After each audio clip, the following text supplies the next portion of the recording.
season, and that means it's bug season. Heck, who am I kidding? It's always bug season in Texas. And that's why you need Grandeur Pest Solutions in your corner. They're locally owned and operated. They're trained, they're trustworthy, and they have a proven record as they have been in business for almost 10 years. They provide pest control against ants, bed bugs, bees, roaches, fleas, wasps, mosquitoes, rodents, spiders. If it crawls and you don't like it, they're probably going to take care of it for you. Now, they serve all of the Dallas-Fort Worth area, and they're locally owned. These two guys have been running this business since 2013, and every year they get bigger and bigger. But you know what they still do? They still have great customer service. In fact, if you get a hold of them, they're usually going to have your quote and your job ready to go within 48 hours. That's pretty good. Now, you can call them for a free estimate at 469-809-1769. You can find them online at Grandeur4, that's the number 4, shore.com. You can also find them on Facebook. Just type in Grandeur Pet Solutions, and we are so happy that they're title sponsor for OutDrank The Coverage in 2023.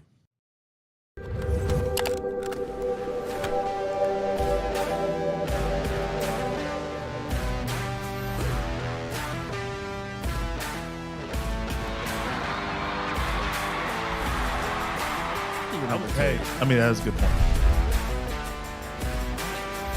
I think we might start seeing some go back. It's time for the old time happy hour. So pick up your step and smile a while. Time to sing along with friends of ours. Wink at your neighbor and lend her some sunshine. Skies may be sunny, they may be gray. Oh, song sings to our heart, intern Noe. How you doing, buddy? Doing pretty well. How about you, man? I'm doing great, as this is a happy hour number 2. Basically, about every 2 weeks, every 2 Mondays, we do a happy hour live stream. Kind of more of the, it's funny to say it's the more relaxed version because it's not like OutDrank The Coverage is extremely hectic. But this is more where we have a working list of things we might talk about, but nothing, everything might not be talked about. None of it might be talked about. We'll definitely go off the run sheet a bunch. But before we do all that, intern Noe, what drink? I do good. What I drink is a unique one. So this looks like a Gold Bar. Yeah.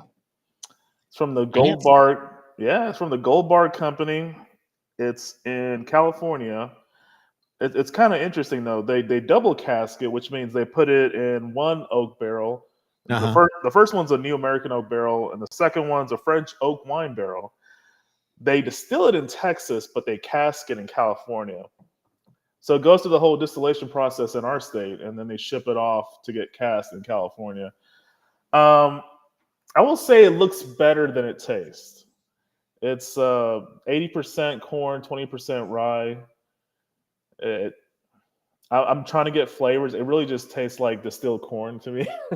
It's really not the best. Yeah, I'm not a big corn distilled guy. Mash is what it's usually called. Yes, mash. You're mashing, basically that's what you do. Yeah. So, I wasn't really too impressed with it, but it's whatever. I'm glad I tried it. It's a nice little gimmick. I'll probably keep the bottle just for display. Anyway, how do you, and what pretty drink? Well, mine's not pretty. It was going to be. You had my fiance had her birthday a couple weeks ago, or last weekend, I guess technically, and you gave her a wonderful Venezuelan rum that's really good.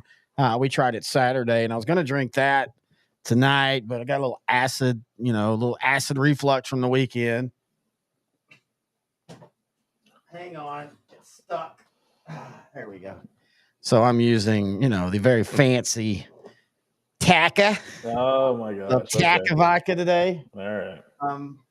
I'm almost 100% sure that the Taka vodka And the 10 p.m. Taco Bell is definitely going to take care of my acid issues. Tomorrow I'll be singing in the rain. Lots of chocolate milk for you tomorrow. Yep, already got it in the fridge ready to go.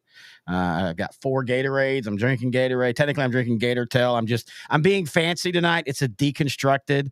So, I swiggle and then I chase with the Gatorade. Yeah, we're going to have some fun tonight. The idea of this is we're going to generally be on an hour and a half is kind of the sweet spot. Sometimes it'll be a little less. Sometimes it'll be a little bit more, just depending on the news. As goes with doing live shows and as goes with doing these type of shows where you're gathering information, boy, it sure did seem like a lot of NFL news came out over the last 2 days. I guess I kind of want to go ahead and start, if you don't mind, with Peter King. Legendary Peter King retires after 44 years. I mean, think about that. All jokes aside, he started covering football before you were born and when I was like 4 years old. That just blows my mind. He was also, as somebody who was a big-time Peter King reader and watcher, because he was starting to pop up on the NFL field. Boy, you want to go back and have some fun, go back and look at him and Rick Riley on one of the Cowboy ones. I think it's the year that they win back-to-back. I think it's 93. And Rick Riley and him are at the beginning of the video for NFL Films, and they're talking, and it's just so bad. It's so cheesy. It's so cringeworthy. But outside of that, I mean, Peter King, when he wrote about football every Monday, he also wrote about music and he wrote about coffee. I mean, he was one of that, my generation of guys that do media, and a little bit the generation before, like just the whole Gen X era, we kind of started the whole, hey, you can talk sports, but you can also talk other things, like the Ticket here in Dallas. Yeah. That's what the Ticket got famous for. When you think of the Ticket, you don't think of sports talk, and I don't mean that in a bad way because they talk sports, but you think of guy talk and talking about the movies, the stuff that we inspire. I mean, on the show, it's sports, food, movies, and booze. I mean, and you and I were very big in making that point, and that's why the logo looks like it does, because we wanted it. Yeah, we lead with the Cowboys and we lead with the NFL and we lead with college football, but you and I just also like to talk other things, not only amongst ourselves, but also to the people that listen. Yeah. I mean, we really don't do politics much, but we still talk about that. And I think the benefit with you and I, when we talk about that, is more just logical discussion. Not really being biased. We're not really the most political of folks, but we follow it, just because we like to know what's going on in the world. So, that's a good way to put it. Yeah. I mean, our friendship started with sports, and that's still our big passion. But then, it branched out to food with happy hours and stuff, and then drinks, and which rehab. Oh, speaking of which, they have the Amy Winehouse movie is going to be coming out this year. That's either going to be really, really good or really, really bad. Biopics tend to be goofy in of itself. That's one of the reasons why I actually liked and I just want to point out, nobody even noticed. I literally spilt my whole drink all over my lap at the moment. I somehow saved all the equipment and was able to talk Amy Winehouse. I'm just going to go ahead and say this right now to the 200 people that are listening. For the rest of the show, my balls are sitting in vodka. Right all across the lap, anyway. Well, you just gave everybody a visual. Let's see if those numbers go up. Now they're going down. Wait, come back. It's one of the reasons why I enjoyed the Elton John movie, because it made it kind of play. If you want to talk about one and this is 100% a satire of them, the Weird Al Yankovic one with Daniel Radcliffe is absolutely brilliant, because it plays with these biopics and these, and biopics, they always have to have these, I call them ta-da moments, when the two lead guys meet, ta-da, it's just goofy. So I saw the trailer and I'm like, okay, it looks fine. And then I heard that her dad is 100% like, yeah, that's the movie I want. And that's weird because they had a problem relationship. So I'm curious to see. I have a funny feeling he's going to be made out to be like the savior of, well, I guess technically it didn't work, but the savior of Amy Winehouse but anyway, back to Peter King real quick. I love that's this show right there. That's what Happy Hour is. Again, I say that we do that in OutDrank the Coverage as well. But I can remember reading Peter King early on, and just it was different. It was kind of cool.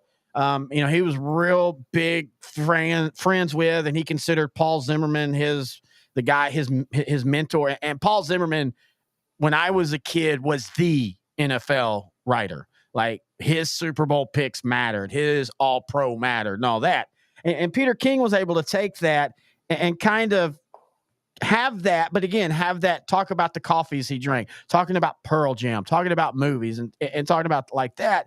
Now, in the last 10 years, he has done what pretty much all white guys do and what I hope to avoid. And that's he started to kind of become more off my lawn, screaming, griping about the new age and all. And that got tiresome. So I think he's making the move at the right time. 66, he can still kind of pop in and do some stuff every once in a while. But he can kind of stop being what the gatekeeper of football. Because I don't think we need that anymore in today's NFL or today's world of media and internet. I remember I was young. He kind of popularized the phrase Monday morning quarterback. Well, yeah, that was the name of good point. That was the name of his article was Monday morning quarterback, MMQB. And it was in USA Today. It was in Sports Illustrated. He wrote for Sporting News and all those. But yeah, that's where people learned about him. NFL Films, ESPN, they used him a lot for interviews. That's how I really know him. I probably read a lot of his articles. I just didn't know it. Yeah. But I know him more from just him doing interviews, talking about something that's going on in the sport. He's 66. He'll probably be like Chris Berman, where he'll pop up here and there. I don't think he'll just cold cut, retire, and get land somewhere and just live off there for the rest of his life. I think he'll still be involved in the sport. I think he just got tired out. I think. Yeah, that's what he said. That's what he said exactly, word for word. He was just tired of the day-to-day minutia of covering the sport and having, doing what Adam Schefter and all them do every morning. Where I wake up and Adam Schefter's had 25 tweets from 5 a.m. on, and it's just, all jokes aside, at 48, it gets to be a grind. I can't imagine where I'll be in 18 years when I'm 66. Jeez, it's not that far away, huh? Shut up, dude. I was already thinking that, man. Jeez, I was already thinking that. I can't remember what it made me think about it. We were watching something this week, and it was Veronica Mars. She'd never watched Veronica Mars. I'm a big Veronica Mars fan. So we had started it, and it's kind of become a thing where unless it's a show that just completely 100% grabs us, we can't name some of those shows that we've all been watching, me, you, and that might have to be an after hours show. But anyway, outside of those, we tend to we like to watch certain things at certain times. And so Veronica Mars has kind of become this Saturday or Sunday morning brunch show. Watch a couple episodes while we're eating brunch and stuff. And we were talking about it. And one of the guys in Veronica Mars, he's now on SWAT or one of those police shows, and he plays like the assistant commissioner. And all I see is him playing the 15-year-old senior or junior or sophomore in Veronica Mars. And I was laughing. And then I was like, oh, that's 20 years. That's 20 years ago. Ha, ha, ha. And it was 9 years or 11 years before that I graduated high school. And it just, all that starts to add up, dude. It gets worse, man. It's going to happen to you too. Oh, I know. I turn 40 next month, and I'm starting to look back at some of the shows I just put on the background. I usually do shows instead of music, but sometimes I'll do music. One of them is Smallville, and that started in 2001, and that was 23 years ago. The League, You and I Love It, that started 15 years ago. All these shows that I like, and they were all in the 2000s. The 2000s was a long time ago, if you think about it. Yeah. So it's. But going back to those shows that we won't be mentioning here, at some point, if we ever have the time or enough followers, we should probably start doing a Patreon just to talk about everything. I like that. OutDrank, take the old sideline to sideline after dark and just kind of form the OutDrank to cover. Oh, you and Grant unedited? No, we did that. We actually had our old boss 2 networks ago. We started sideline to sideline after dark at a Lubbock hotel. We went out to watch Shallow Water and Lubbock Estacado, and we had some drinks, and then we went and had some Denny's and had steak and shrimp. This all sounds like bad ideas. Well, I mean, hey, if it's Lubbock, that's the best place to get shrimp, right? And so we did this after dark show, and we were like, hey, whatever, this will be fine. We hooked a cell phone up to the soundboard, and we're like, hey, here's my number, give us a call, and everybody starts calling. And this was the first time we started realizing just truly the listeners we had. I mean, we're getting call after call after call after call. Somebody found out the hotel we were in, and they're calling the hotel, and just, we're having fun. We're talking aliens. It's getting really weird. And then Grant's cell phone lights up, and it's our old boss, not the past one, the one in the 2010s. Yeah. And he is like, shut it down, shut it down. So yeah, we might have to start a Patreon down the road doing that. But other NFL news of the weekend, today we just learned that we are going to have absolutely the greatest free agent running back class in the history of the NFL. I mean, we are talking 10 to 12 running backs who probably will be either playing for different teams or playing on some really crappy contracts on their team that they're on now, but they're going to get cut and then re-signed. I mean, we definitely now are in this era, supposedly, of running backs are expendable. Rapid fire. Saquon Barkley or Derrick Henry to the Cowboys? I don't think either. I still don't think Jones will do it. Well, you know what? We'll see. He's all in. Yeah, he's all in. I would take Henry. I have nothing against Barkley. I think Barkley's probably the best running back when healthy, outside of maybe Christian McCaffrey. But the problem is the when healthy, it's just become a point now where he's literally in 6 years had one healthy year. Derrick Henry's the exact opposite. Give the Titans credit, man. They worked him in early to where he didn't become a workhorse until 4 or 5 years into it. And you kind of wonder, maybe that's part of it. Maybe it's not the grind, it's when the grind is. If it starts too early and they're, but for whatever, I don't think Derrick is done. I think Derrick has 2 or 3 more 1,200-yard years left. Yeah, I think if it was around a better team, he would have had bigger numbers. I think he was second in the league in rushing, so he still has what it takes, even at 30 years old. I still think he has a couple more years, a couple more 1,000-yard seasons. I would like for him to be with Cowboys, but honestly, when I think about the Cowboys, they need more of and he can be this guy, but he's going to be your every down back. If you get Derrick Henry, he's going to be your every down back. And right now, one of the many needs I told you the Cowboys need is a running back, kind of like Zeke was in 22, where he could get you the 3rd and 2 conversion. Well, and that's what Henry is, man. Yeah, you have the 2-yard line. He can punch it in. You need that guy. As long as you can get that guy, that's great. I'm not sure how. I mean, you can get Jamal Williams too. He had an off year last year just because Saints weren't using him that well, and he was injured a little bit. But I really think as long as you can get someone that can do that and do some good pass blocking like Zeke can, and Tony Pollard was actually getting pretty good at pass blocking toward the end of last season. I think if you get that, that's really what I'm needing as a fan of the Cowboys in 2024. And I'll be honest with you, I'm not opposed to Pollard being back. Mm-hmm. As long as it's not on a tag deal where he's making as much money as he'll make it, as long as he's not the number one back. I don't think a lot of the issues were because of anything he was doing wrong. I just don't think they ran the ball well this year. I don't think the offensive line was as good as some of the metrics. I don't think Zach Martin was as good as some of his metrics might say he was. As somebody who watches the game every day, this was definitely not Zach Martin's best year. Again, it was not a bad year, but it wasn't his best year. And so, I mean, they're going to have to adjust that. It's not just finding the running back. It's what are they going to do in the offensive line as well? Yeah, because Martin was still a Pro Bowler. You and I watch the Cowboys every week. We know he's still a Pro Bowler compared to everybody else in the league, but he was definitely not playing up to his standards. Yeah. Very high standards. I mean, he'll go down as one of the top 3 all-time great right guards in NFL history. Oh, yeah. I'm trying to think of anyone that's really better than him. It's hard for me to think of any. Maybe was John Hanna a guard for the Patriots back in the day? I think he was up there. Anyway, John Hanna's usually one of the ones that's considered like the best of the best, and because he was not only strong, but he was very much technique. And I know technique is still important, but especially back then, Yeah. it was really, really important with just the angles and the size of the guys and everybody. You're talking about offensive linemen that weren't that much bigger than linebackers back then, because you wanted your linebackers to be big to to be able to stop the run and things like that.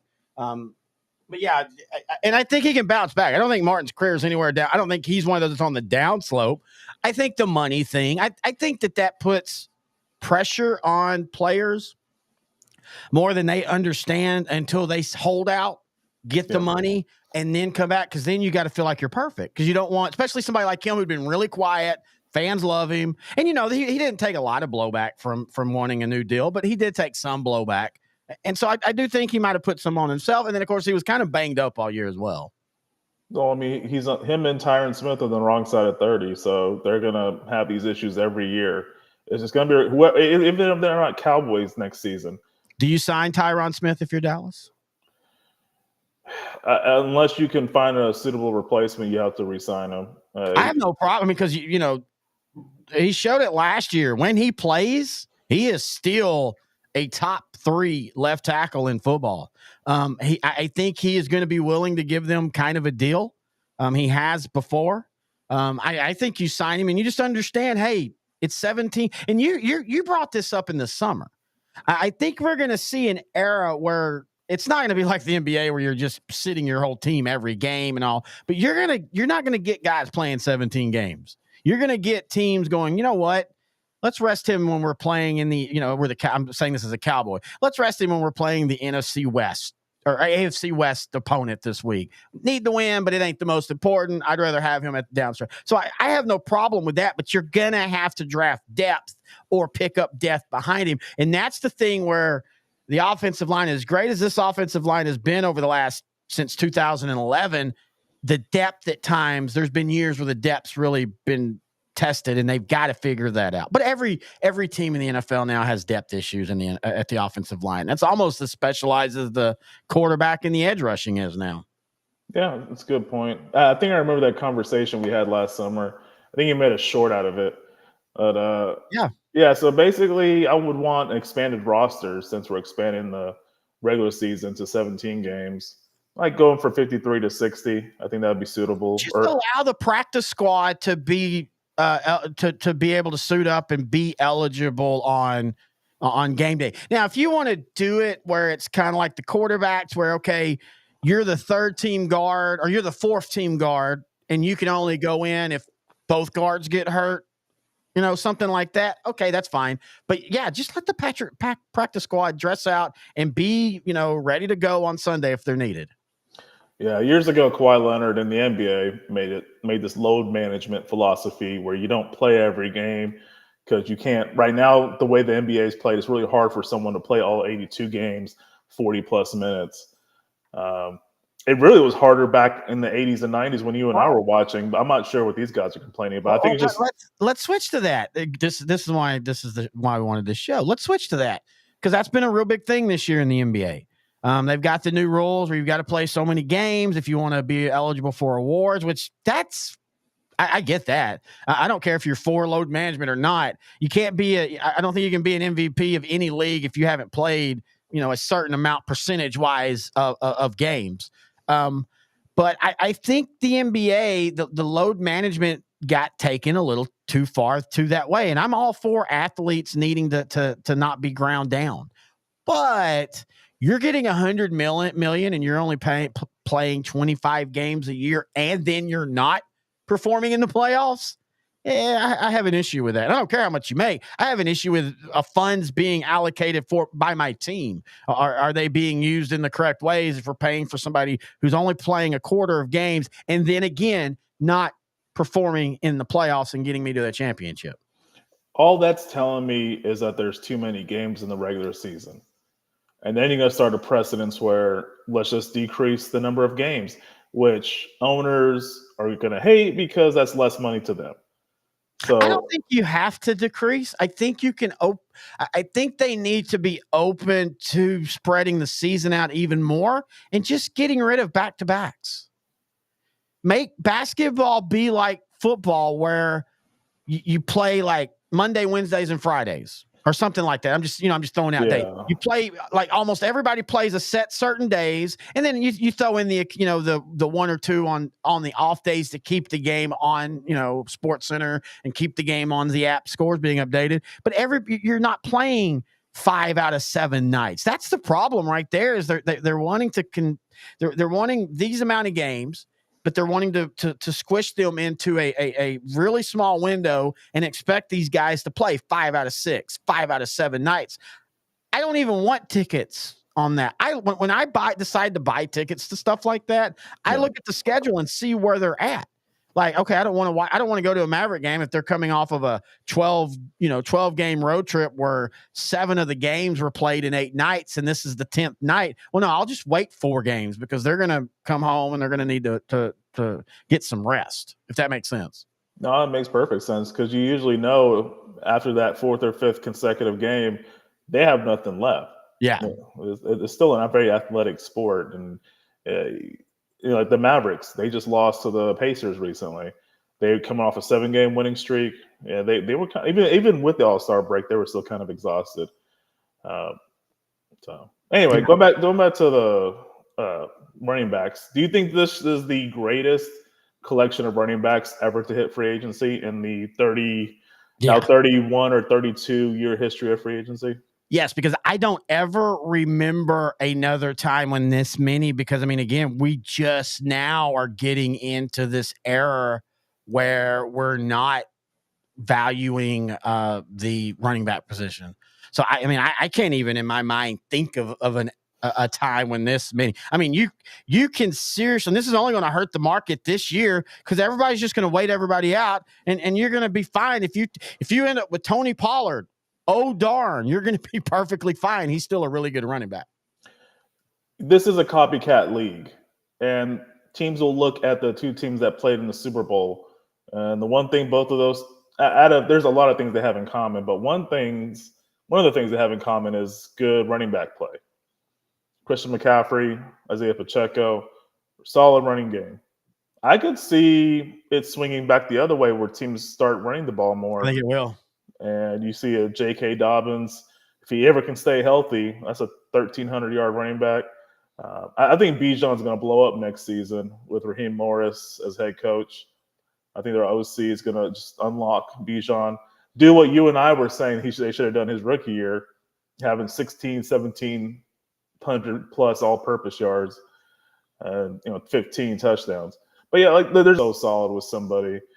He might stay with the Ravens. Who knows? DeAndre Swift's available. AJ. Now, the problem with Edwards is he's one of those. J.K. Dobbins is too, and J.K. Dobbins is from LaGrange, a Texas kid, great running back. But the problem is they can't stay healthy. I mean, that goes back to the whole. That's the whole reason why, Raheem Mostert has jumped around because he can't stay healthy, and so that's going to be. I think the value for running backs are going to crater for the next couple of years. And then you're going to always have 3 that I'm going to say consistently 3 in the league that you're willing to pay top dollar for. Like right now, I think it's Bijan Robinson, it's Christian McCaffrey, and then, Josh Jacobs or Derrick Henry. But Josh Jacobs, as much as we talk about Henry or Barkley as a Cowboy fan, I want Josh Jacobs because Josh Jacobs to me feels like the guy that's going to still be grinding it out in 4 or 5 years. He just looks like he has that ability to put the load on his back and he'll carry. Man, I always liked watching him play for the Raiders. I would love for him to be a Cowboy. He could solve both the problem. I don't know how good of a pass catching running back he is. I really don't. I haven't looked that up. He's not great. In fact, remember that Kenyon Drake. Remember they signed Kenyon Drake on Jacobs' 4th year. And they were like, yeah, Jacobs doesn't catch the ball well, so we gotta go with somebody else. And then 5 games into the season, Kenyon Drake's been cut because you just can't get the ball out of Jacobs' hands. You can find a pass-catching running back if you need one, if he can't do it. Yeah, there's plenty of good ones on the market. As long as he can pass protect as well. Because that was one of the things I noticed about Tony Pollard toward the end of the year. He was really good at pass protecting. Just like Zeke was. I think Zeke taught him that really well, and it kind of showed this year. So let me ask you, what is the chance of Zeke coming back to Dallas in your opinion? Because there's reports that, I think it's basically a 1 year deal that he signed with the Pats. It might have been like a 2 or 3 year deal on paper, but the idea was 1 year in. I don't think he has anything left. I know he had a couple big games for New England, but they were big games relative to. It wasn't his old big games like 18 carries, 165 yards. It was like 10 carries, 60 yards, and 6 catches, 60 yards, which there's value in there. I'm not saying that's bad, but I just don't know. He feels like he's going to spend the rest of his career either on bad teams or a backup on a good team. I mean, he's 1,100 yards away from 10,000. He's in that mythical that used to guarantee you a Hall of Fame. Oddly, somehow, it's been devalued to the point now that I don't think he gets into the Hall, even if he gets that, which is weird because you would think it would be the exact opposite. Oh, in an era where running backs aren't valued as much, he still gets 10,000 yards, but I don't think that people are going to ever give him that respect unless he just goes out one more year, has a 1,100 yard, 10 touchdown for a team that either makes the conference championship game or makes the Super Bowl. I don't think he'll ever get that respect, sadly. To answer your question, I would like for him to come back to Dallas.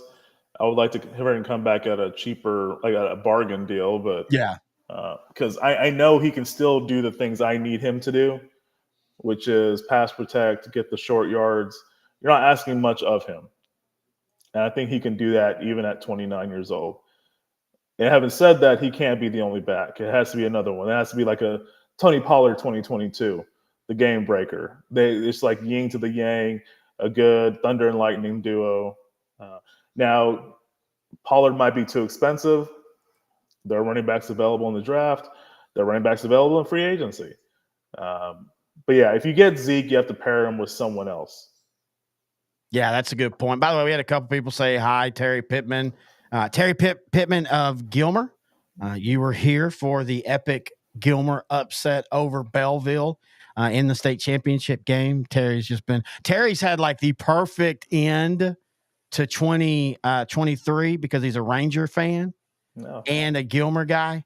So, I mean, he saw two of the most improbable championships all happen within 60 days of each other. So that's pretty cool. And congratulations to Gilmer and the Buckeyes. That was a great game. It's a fun day. We'll be doing more of that, of course. But what would be to you, I'm trying to think of how to phrase this. Well, of the running backs, which one to Dallas would shock you the most, but also make sense? Because I want to see if you and I are on the same page. Because I have one name in mind that maybe could do everything that Dallas needs in the running back position that's going to be available. Or at least has been told he can look. I don't know if he's officially free, but this is a guy that's been told by his team, hey, if you want to go find a trade or, we might cut you, that's the possibility. Devin Singletary. Okay, damn it. That's the second one. That's a good one, too. He's actually better because he's probably more affordable. Austin Eckler. I saw that. I wasn't sure how good of a pass protector he was. Yeah, but no, Devin Singletary. Look, I said this when he went to Houston. I liked that move. I thought he was underused in Buffalo, and I like James Cook. Yeah. But Houston, whenever he played, he seemed to do things, and they kept putting Damon Pierce. Now, they did kind of find a good flow in the middle to end of the season where Pierce was on special teams and they were using him out of the backfield a little bit more. And if they decide to do that, I mean, look, we talked about this. We said this last year at this point. Well, it was a little bit later because they had drafted C.J. Stroud. I didn't think it was going to be this quick, but you and I both were like, dude, Houston's doing a lot of right things after that draft. You and I loved the Will Anderson, C.J. Stroud move, thought it was brilliant. Boom, both of them are rookie of the years. I do think you got to worry about a little bit of back step. That's going to happen. But, man, it feels like Houston has built to legitimately be a contender going forward for the next 5 years. All the free agents they signed, I loved it. I loved how they improved their offensive line, getting Shaq Mason. I loved how they added a weapon in Dalton Schultz. They paid, I think, $9 million for a year. But, I mean, he played better than I thought he'd play. I thought he was going to get maybe 50 catches, 600 yards, but he seemed he just kept popping up on red zone every week we were watching. He just kept popping up. So Nico Collins taking that step forward. Now, let's say this about Schultz. He did exactly what he did in Dallas. I mean, it's, people like, well, that shows that Dallas. No, he literally had, same thing with Noah Brown. Noah Brown, everybody was like, oh man, why did Dallas let him go? He's finally blossoming. And then you go look at his, dig into his stats, and you realize he's literally got the same catch rate. Everything's the same. It's just Houston was so into injuries at that moment. He had to be their number 2.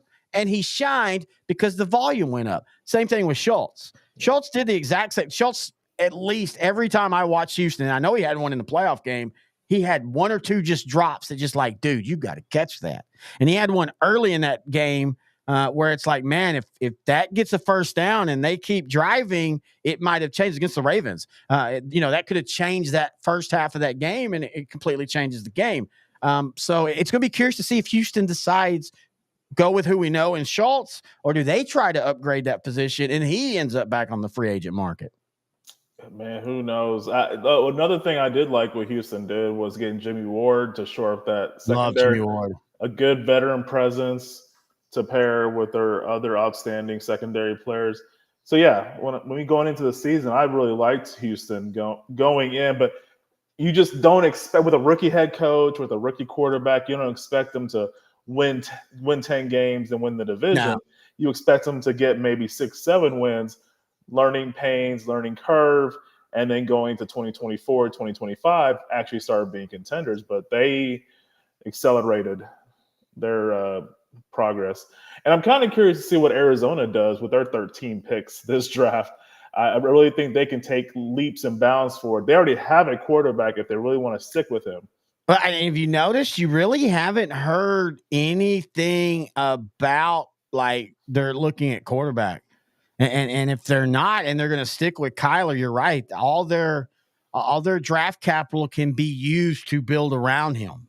Get Marvin Harrison Jr., get another lineman.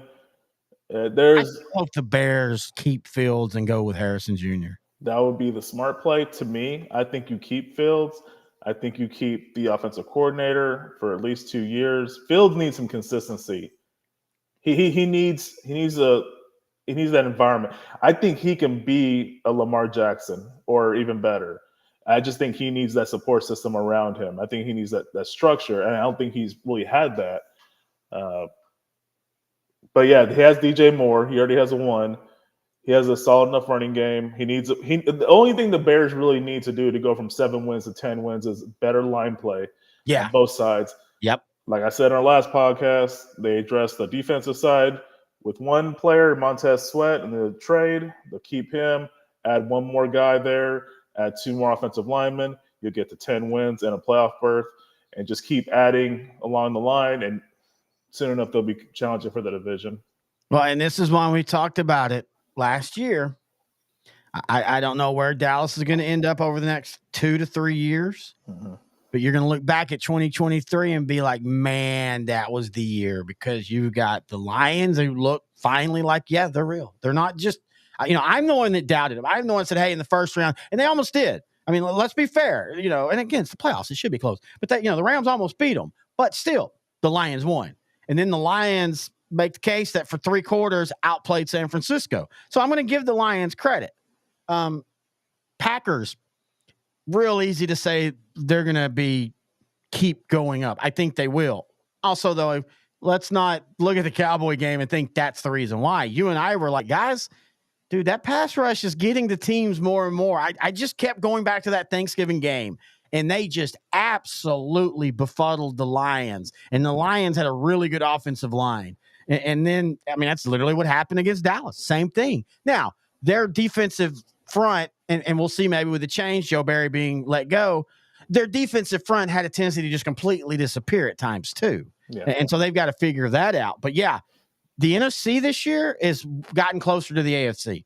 I don't think the AFC is leaps and bounds better. I do think it's still better, especially when all quarterbacks are healthy. And of course we have to see if that's going to happen. But the NFC, man, it's getting a little thicker. That NFC North next year, you could make the case if if the Vikings keep Cousins or make a brilliant quarterback move, and the Bears finally trust Justin Fields and make a good draft, all 4 of those teams are in contention for the playoffs next year.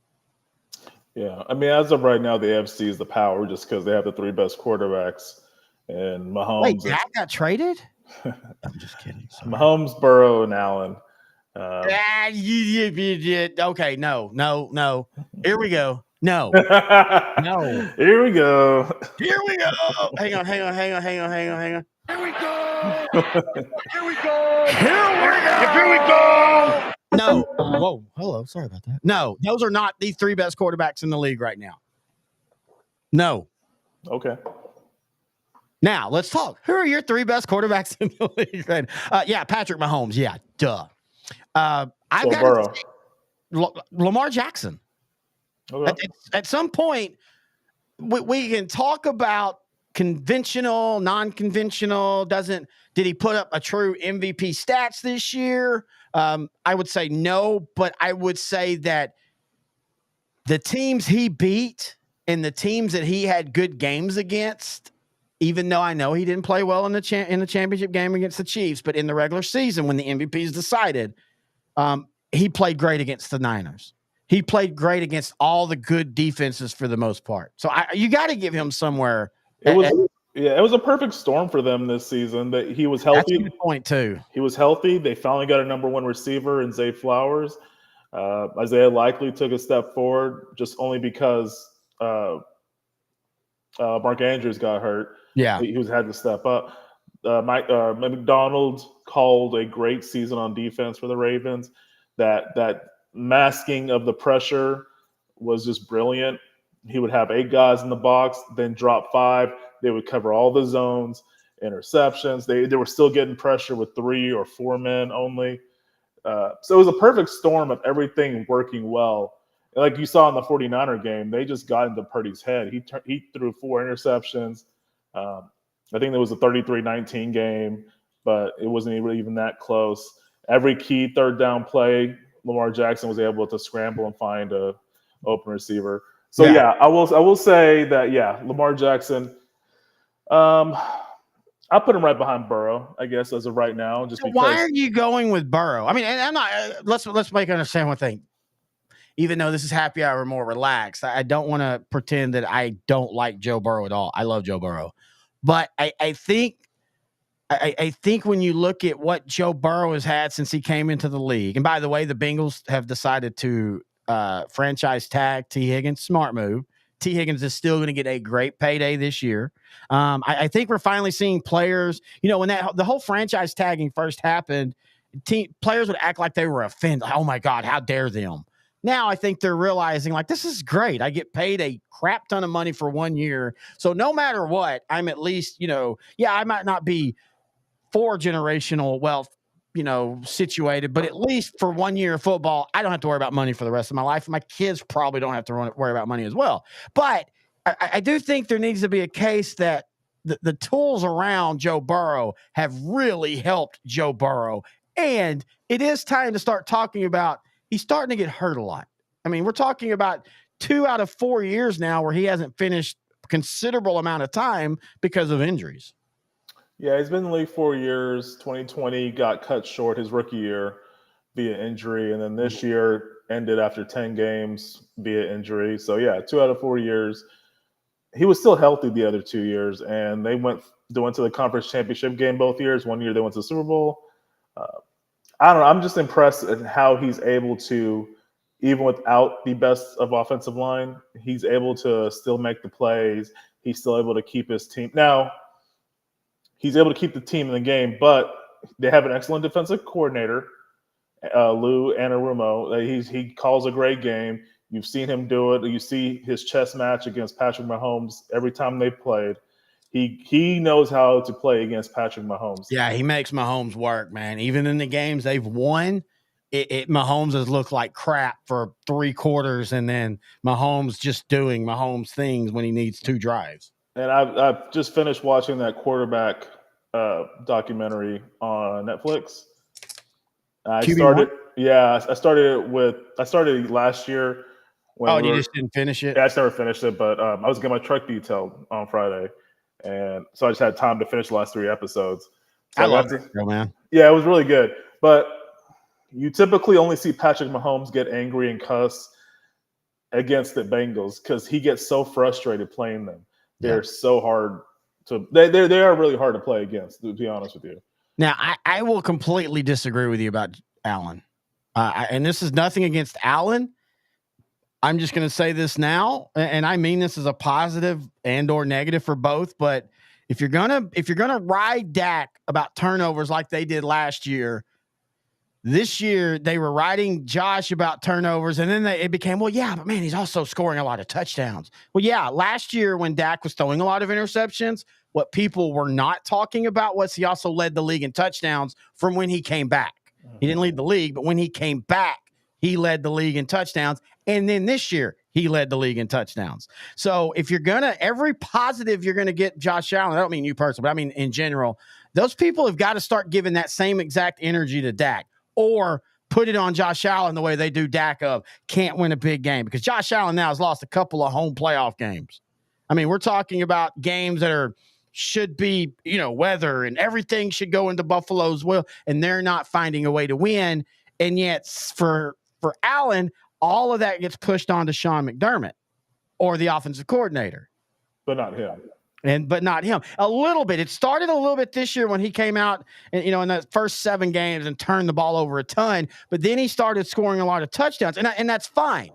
I understand that value. I'm just saying, use the same energy for both players. That's the thing I get frustrated. And a lot of it's not even true sports media. A lot of it's, people doing shows like we are doing, and people just on Twitter, Facebook, Cowboy groups. But they have this energy about Dak and any mistake he makes, the most thing. And then they'll immediately post a meme about how great Josh Allen is. And I'm like, for good or bad, those are the same quarterbacks.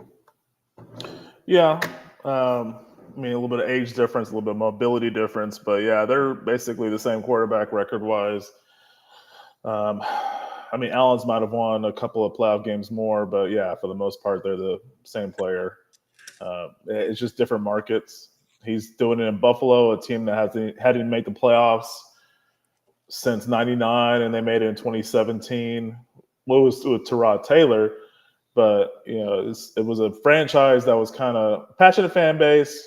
Yeah. Hadn't really done much in 18 years. Then finally, they started to become successful. Hell, there was a moment where there was talks about them moving to Toronto. Yeah. Yeah, just because they're building a new stadium in Buffalo, but they were going to play some game. They started playing a game in Toronto. Well, no, but there were talks in the 2000s about them moving to Toronto full time. Yeah, it's not far away. Yeah.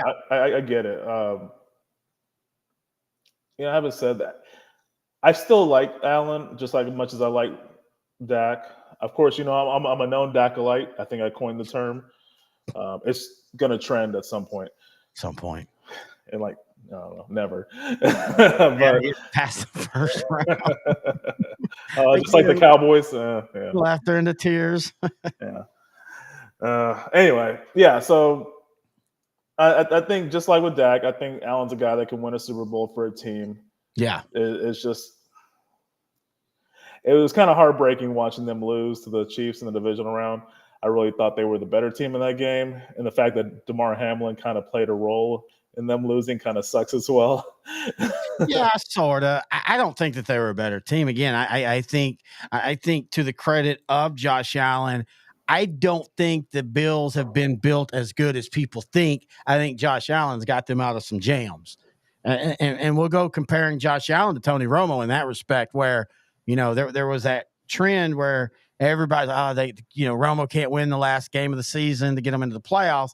Yeah, because he was wore down from dragging Dallas from 5-11 to just being in that position to make the playoffs. And I do think that's a lot with Josh Allen. You look at that, they feel more and more like they're really ill-fitted in a lot of ways. Like, what was the point of drafting another tight end last year? And I like Kincaid, but he had a good year, but it didn't feel like he did that much different than Knox does. Like, it felt like him and Knox literally give you the same thing. So, like, why did you waste a first-round pick on Kincaid when, man, you could have used some secondary help, or, man, you could have used a third really good wide receiver or offensive line help or whatever.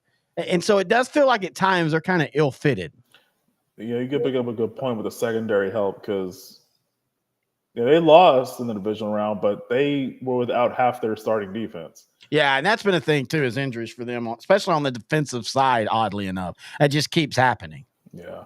So I wouldn't put Herbert in the top 10 as far as quarterbacks right now. I mean, talent-wise, yeah, he's one of the best I've ever seen. But does he just keep getting a pass? Let's see what happens this year with Harbaugh as head coach. Let's just see. I have no idea what's going to happen. I don't think Harbaugh's ever had a quarterback this talented, physical tools-wise. He's been playing him up in media, but it could be as trade bait. Bring up his value so he can get the most return if he wants to trade Herbert, or he really thinks this of Herbert. Who knows? You and I have had this discussion, and I found it odd that the playoff game last year, and I know he didn't have like key interceptions or anything in that second half, but it's weird how everything that happens in the Chargers it goes back to like Allen. Nothing gets blamed on Herbert. Mm-hmm. Like nobody. Okay, yeah, he's a great quarterback, but if we're gonna talk about quarterbacks or leaders, does he come off as a leader to you? Because he kind of comes off as very nonchalant and, hey, if we play great, great. If we don't, great. I'm gonna go surfing either way. Yeah, he seems more laid back. I really don't know who the leader would be for the Chargers. Maybe Keenan Allen, maybe Khalil Mack. I really couldn't tell you. It seems like a directionless franchise with beautiful uniforms. Oh, still the best look. But yeah, I mean, it's just at some point that becomes a legitimate issue. Like, when does he? And maybe it's now. Maybe with the change, and it's Jim Harbaugh. And I still contend Justin Herbert is not a Charger within 2 years. He is not the type of quarterback that Jim Harbaugh wants as his leader. What if the Chargers draft J.J. McCarthy? I don't even know if J.J. McCartney is really what he wants. I think when you're in college, you take what you get. I'm not saying they wouldn't, but I mean, Justin Fields feels like a Jim Harbaugh quarterback. I'm just going to go ahead and say that right now. Yeah. A guy that, because Jim Harbaugh, he's not quite like Tom Landry in that he dabbles. I mean, he's not play calling both sides of the ball, but Jim Harbaugh and Bill Belichick are the type of guys that have their hands in both sides. And so he's going to build a roster that he wants to see. And first and foremost will always be gritty, gutty quarterback. And Justin Herbert just does not come, whether he is or not. And maybe he becomes that. I just don't think that he's a fit that Jim Harbaugh is going to say. And I know Jim Harbaugh said all the things, but that's what you're supposed to say. Whether you're wanting to trade him or not, I think he's shackled with him for at least a season. I just don't know if that's what Jim Harbaugh wants. Well, outside of Justin Fields, who in the NFL do you think he would actually want? Like, if he could just take anybody? If he could just take anybody. Like, just pick off anybody? So my question really is, who is the most Jim Harbaugh type quarterback that's a starter out of the 32? Dak Prescott. Listen to what everybody, no jokes aside. We can talk about Super Bowls. We can talk about haven't won the second round. That's fine. Those are all valid. But listen to what the guys that play with Dak say. Cole Beasley, who had all the reasons in the world to hate Dallas, and he talked shit about Dallas when he left. But when he was asked recently, who's the best leader you've ever played under as a quarterback, he immediately, Dak Prescott. Mike McCarthy, and again, we could say, well, he's the coach. Yes, say this. Mike McCarthy says he's one of the best, just pure locker room leaders. Now, being a great leader doesn't automatically mean you win the Super Bowl. That's the thing people need to understand. That doesn't automatically mean success. But when you talk to people that have played with Dak, under Dak on offense, they all point to him. And I think Jim Harbaugh would love that redemption arc of a quarterback like Dak Prescott. I could definitely see that. Again, you and I both like Dak Prescott. So, and any positives hurled toward him, I'm all for it. Yeah, I guess I could see him as a Harbaugh guy. I guess he has a lot more skill sets than I would expect for a Jim Harbaugh guy. He is gritty, but he also has the numbers to suggest he's more than just that. Well, I mean, I don't think Harbaugh wants less stats. I just think that kind of is what happens. And again, we never got to see the true Colin Kaepernick arc. Yeah. We never got to see, everybody wants to point to that last year. Oh, it showed he sucked. Well, no, that last year, San Francisco was falling apart. Jim Harbaugh was gone. The team was terrible. That was a flash in the pan Super Bowl run. So we never got to see where Colin Kaepernick ends up. I just pure quarterback style. He was fine. I mean, but he was dynamic. You can't, whether you care about the kneeling, whatever, you point to the stats. He's dynamic. He was dynamic. And there's a place in the NFL. You don't have to throw for 5,000 yards if you can be like Lamar Jackson and throw for 3,600, but also run for 800. And at 3rd and 4, literally scare every defense in the league because you can run or throw. And that's still, man, when you can find a guy that can do that, and that's what Patrick Mahomes does. And Mahomes doesn't have the rushing stats because Patrick Mahomes saves it. If you ever noticed, we were talking about this during the AFC title game. He had a big run. That's what he does. You forget how good he can run until he runs for 28 yards on 3rd and 4.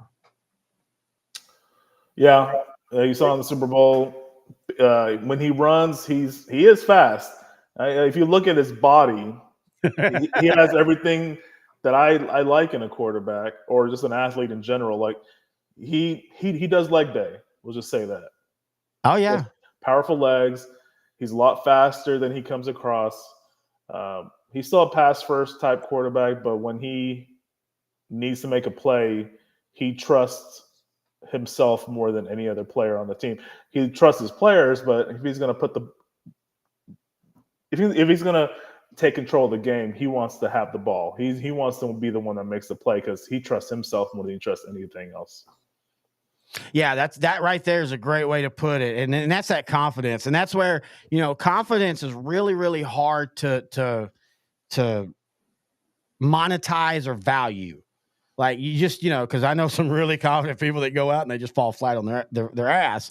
Yeah. But in saying that, there's a confidence about these guys that the greats and when everyone's quantify big games and all that, I don't think there's such thing as a clutch gene as Skip Bayless is so famous for saying. I do think there's a confidence factor. And I think like when you look at Dallas this year, I think I still say this, everything was going great until the Packers won the coin toss and took the ball. Once that happened, and once that sack got nullified by a penalty, and once the Mike McCarthy realized, oh shit, my defense can't stop them, all the confidence went on that sideline, and you saw the pressing, you saw the frustration, you saw CeeDee Lamb, who you're literally talking about a play that if that ball gets caught, it might be a shootout, and everybody's fine with Dallas. I'm like, okay, we're just going to win this in a shootout, but he dropped it because the ball was behind him. All that happened.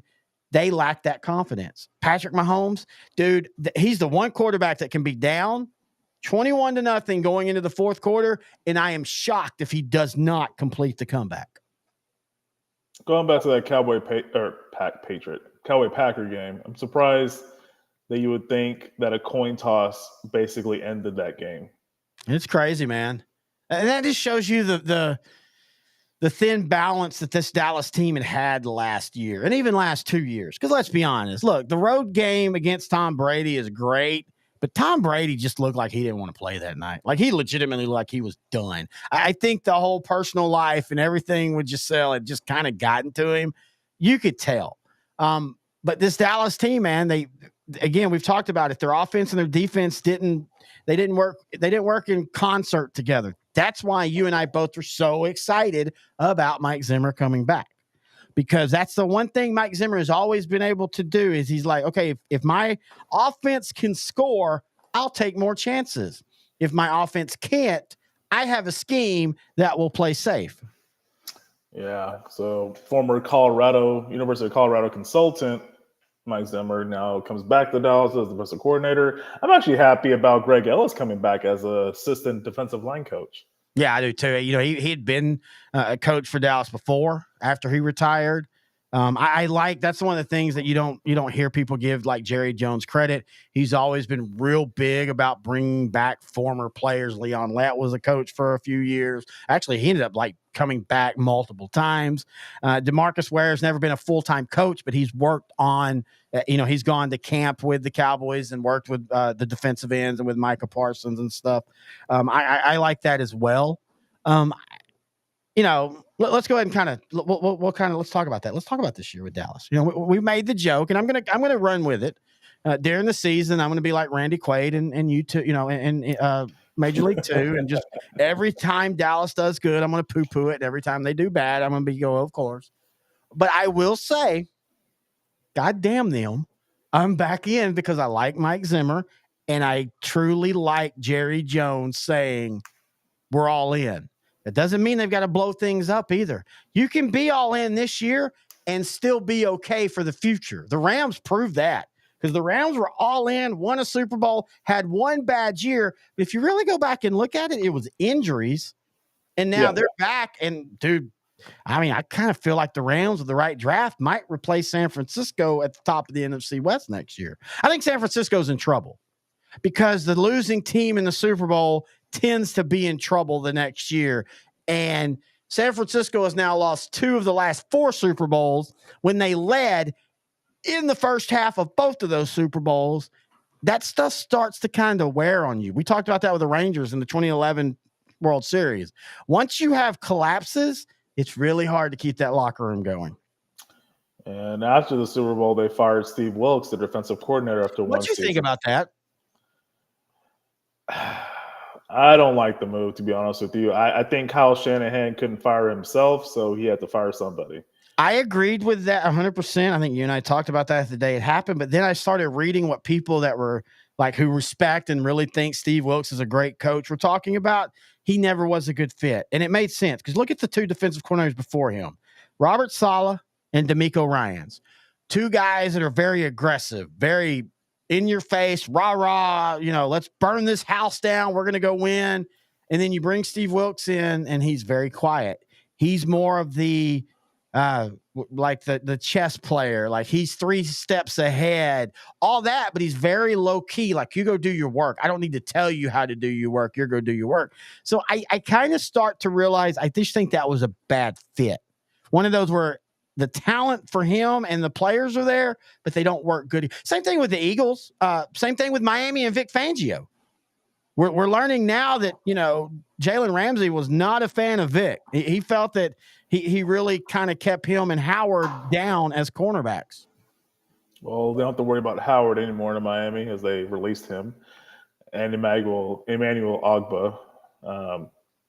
But anyway, going back to the 49ers, I think that he should have fired him after the Viking loss because he was very critical openly, which you should never do, about his play calling in that Monday night game. Who? Kyle Shanahan. He was critical of Steve Wilkes and his play calling. I totally forgot about that. So dude. I think they had dropped their 2nd or 3rd in a row midway in the season. And the defense was struggling in that losing streak. Let's be fair. The defense was actually – that's why it's so frustrating when you go look at how they played Dallas, and then 5 games later, it's like, what the hell? And then you realize they put everything into that Dallas game. Like, for all the jokes aside about how Dallas was, San Francisco treated that like a playoff game, and they did not respond well after that. It's a good point, man. Yeah, but the thing is, you should have fired him when you felt it was just cause, and him publicly not bashing him, but like he was pointing fingers, and the fact that he waited until after the Super Bowl, where Steve Wilkes called a great game, he was not the reason they lost that game. If you had to point a finger at somebody for losing that game, Kyle Shanahan should look in the mirror. Again, he was the reason they lost. It was the San Francisco played great. McCaffrey had 30 touches, but they were not evenly spaced out. They were heavy to start, heavy to end, not really much in the middle. That and well, the coin toss, that was stupid, but just the whole game, if you have to boil it down to one person on that 49er organization for that loss, it was not Steve Wilkes. That's why I'm like, you don't fire him after the Super Bowl. He was kind of the reason why you kind of stayed in that game. That's just my personal opinion. And I just feel it's injustice because he was a head coach for the Cardinals that one year in 2018, fired after one season. He was just a scapegoat. Why even hire him if you're going to fire him after one season? You knew that team was trash. Like, why even hire him? So let me ask you, and you and I both have talked about it. We feel that a lot of what Kyle Shanahan is doing could be the future of football.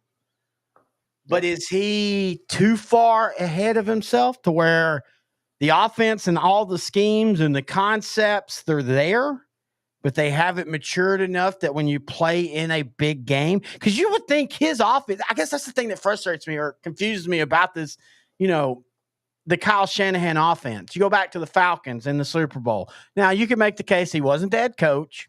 Maybe he wasn't calling what they did. But in the Super Bowl, gave up a big lead. First Super Bowl against the Chiefs, gave up a double-digit lead. Second Super Bowl against the Chiefs, gave up a double-digit lead. Why is this run-based offense not able to do what you would think they should do in the second half? And that's put the clamp on the game, grind you out, and get out of there. You and I were watching the Cowboys do that in the 90s, and they were a pass first half offense, and they were a run second half offense. Like you can, the offense is fine to me. I think it's just the play calling that's the problem. I think he just gets nervous. I don't know how best to describe it. There's a difference between when the game starts and they have a lead and they're in control of the game to when it's crunch time. They need to close out the game. Yeah, like they don't have their Trevor Hoffman to close it. They don't have a closer. They need someone. Maybe Kyle Shanahan doesn't need to be calling the plays. Maybe he can create the design, he can be the architect of the offense, which he is, but maybe just give the play calling to somebody else because he gets flabbergasted at some point in the third and fourth quarter, and they do not play well. Simple as that. We've seen it happen 3 times in the Super Bowl. That is all consistent. This was the best chance they had. They actually played their best in this Super Bowl. So he's getting close. But I like that. One bad decision on a coin toss in overtime kind of doomed them. See, that's not getting talked about. Think about this. Think about if Dallas lost that way. Think about if Mike McCarthy. The memes.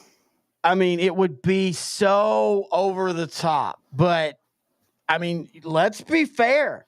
I'm calling it now. Kyle Shanahan made the biggest boneheaded decision in the history of Super Bowl. He has now replaced Callahan and his let's change everything up the night before against Tampa. That's going to be I just watched a really good video about that, talking about Super Bowl Super Bowl hangovers and that team. And no, I don't believe. Are you talking about their center?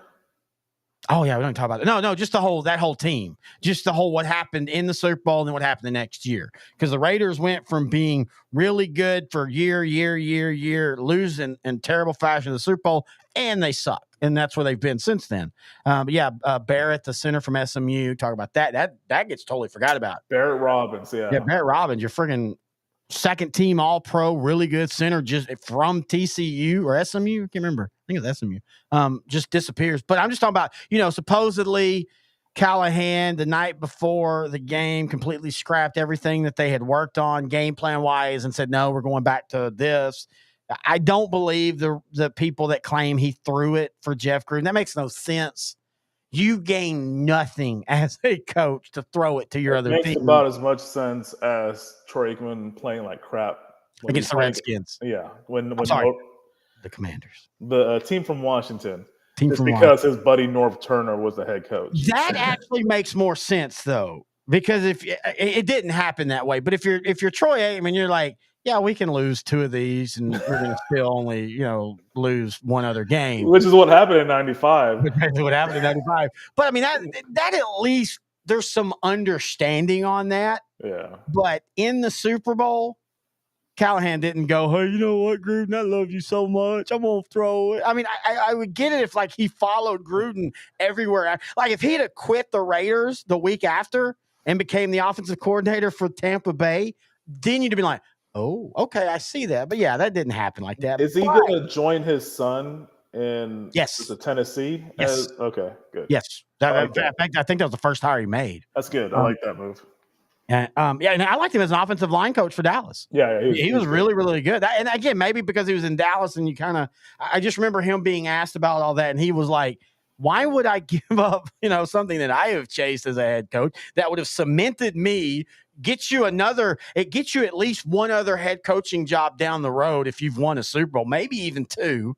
You get carte blanche with that. But anyway, a la Doug Peterson right now with the Jaguars. Exactly, great point. But my point is I think Kyle Shanahan's blunder of him claiming that they knew, but players legitimately saying, yeah, we didn't know. Hell, I didn't even know. I did not know that they had changed the Super Bowl playoff overtime to where both teams will get the ball no matter what. And the end of the time is just the end of a quarter. It's not like the end of a half. It was when Romo was like, Mahomes is being smart. He's not forcing it because he doesn't have to. If the clock ends, they just go to the next. I didn't know that, but you're supposed to know that if you're the Niners. So I go back to, if that was Mike McCarthy or whoever the Cowboy head coach is, the shit that they would take from that, we would never hear the end of it.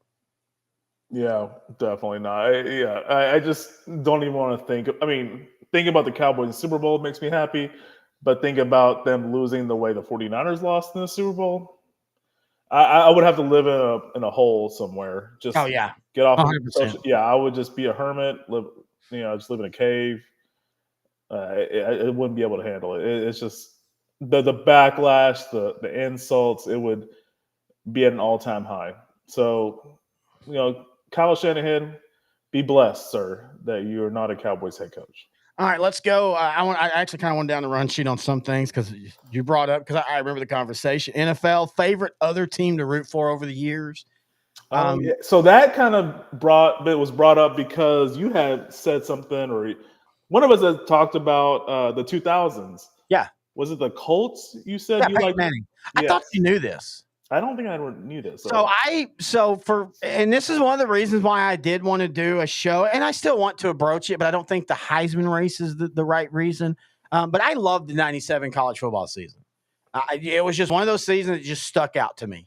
For whatever reason, it was a huge reason. I loved watching it. I loved Peyton Manning. And in the early 2000s, Dallas was not only bad, they were boring. And I've always said, I don't care if you're bad. I can watch you. Because at the end of the day, it's not about who wins or losses. Let's be honest. This is entertainment. It's like watching a movie. And so I don't want to keep watching the movie if you're boring. And so I would still watch Dallas, but I wanted other teams to watch. And so the Colts, man, dude, they were fun. I still remember 2001 fantasy football. I somehow, in a 12-team league, got Peyton Manning, Marvin Harrison, and Edgerrin James as my 3. What year was this? That's 2000. 1999, 2000. It was. Yeah. So it was 99. It was Manning's second year, and I think Edgerrin James was a rookie that year. It might have been 2000. Then they all 3 were established at this point, so maybe it would have been. Yeah, it would have been 2000. I know this. This was a couple of years ago. I played in that dumbass league that at the job that I was at the time, and like one going away.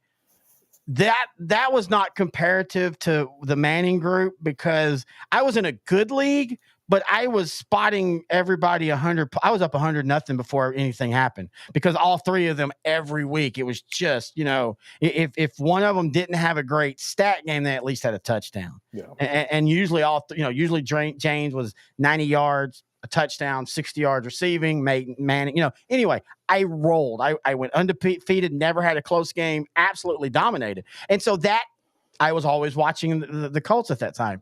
And so I'm like, well, screw it. I want to start watching them. And then they couldn't win in the playoffs, and it was endearing. It was fun. Like you're rooting for, because I didn't have that blood thing. It was okay. Like, that sucks. That sucks. They got beat by the Patriots on the road. That was 04, 05 one. That was the one where I was like, okay, this is starting to be a thing. Like they really can't beat the Patriots. It's amazing to me when you look back. Manning actually has a really good playoff record against Brady, even though it doesn't feel like he did.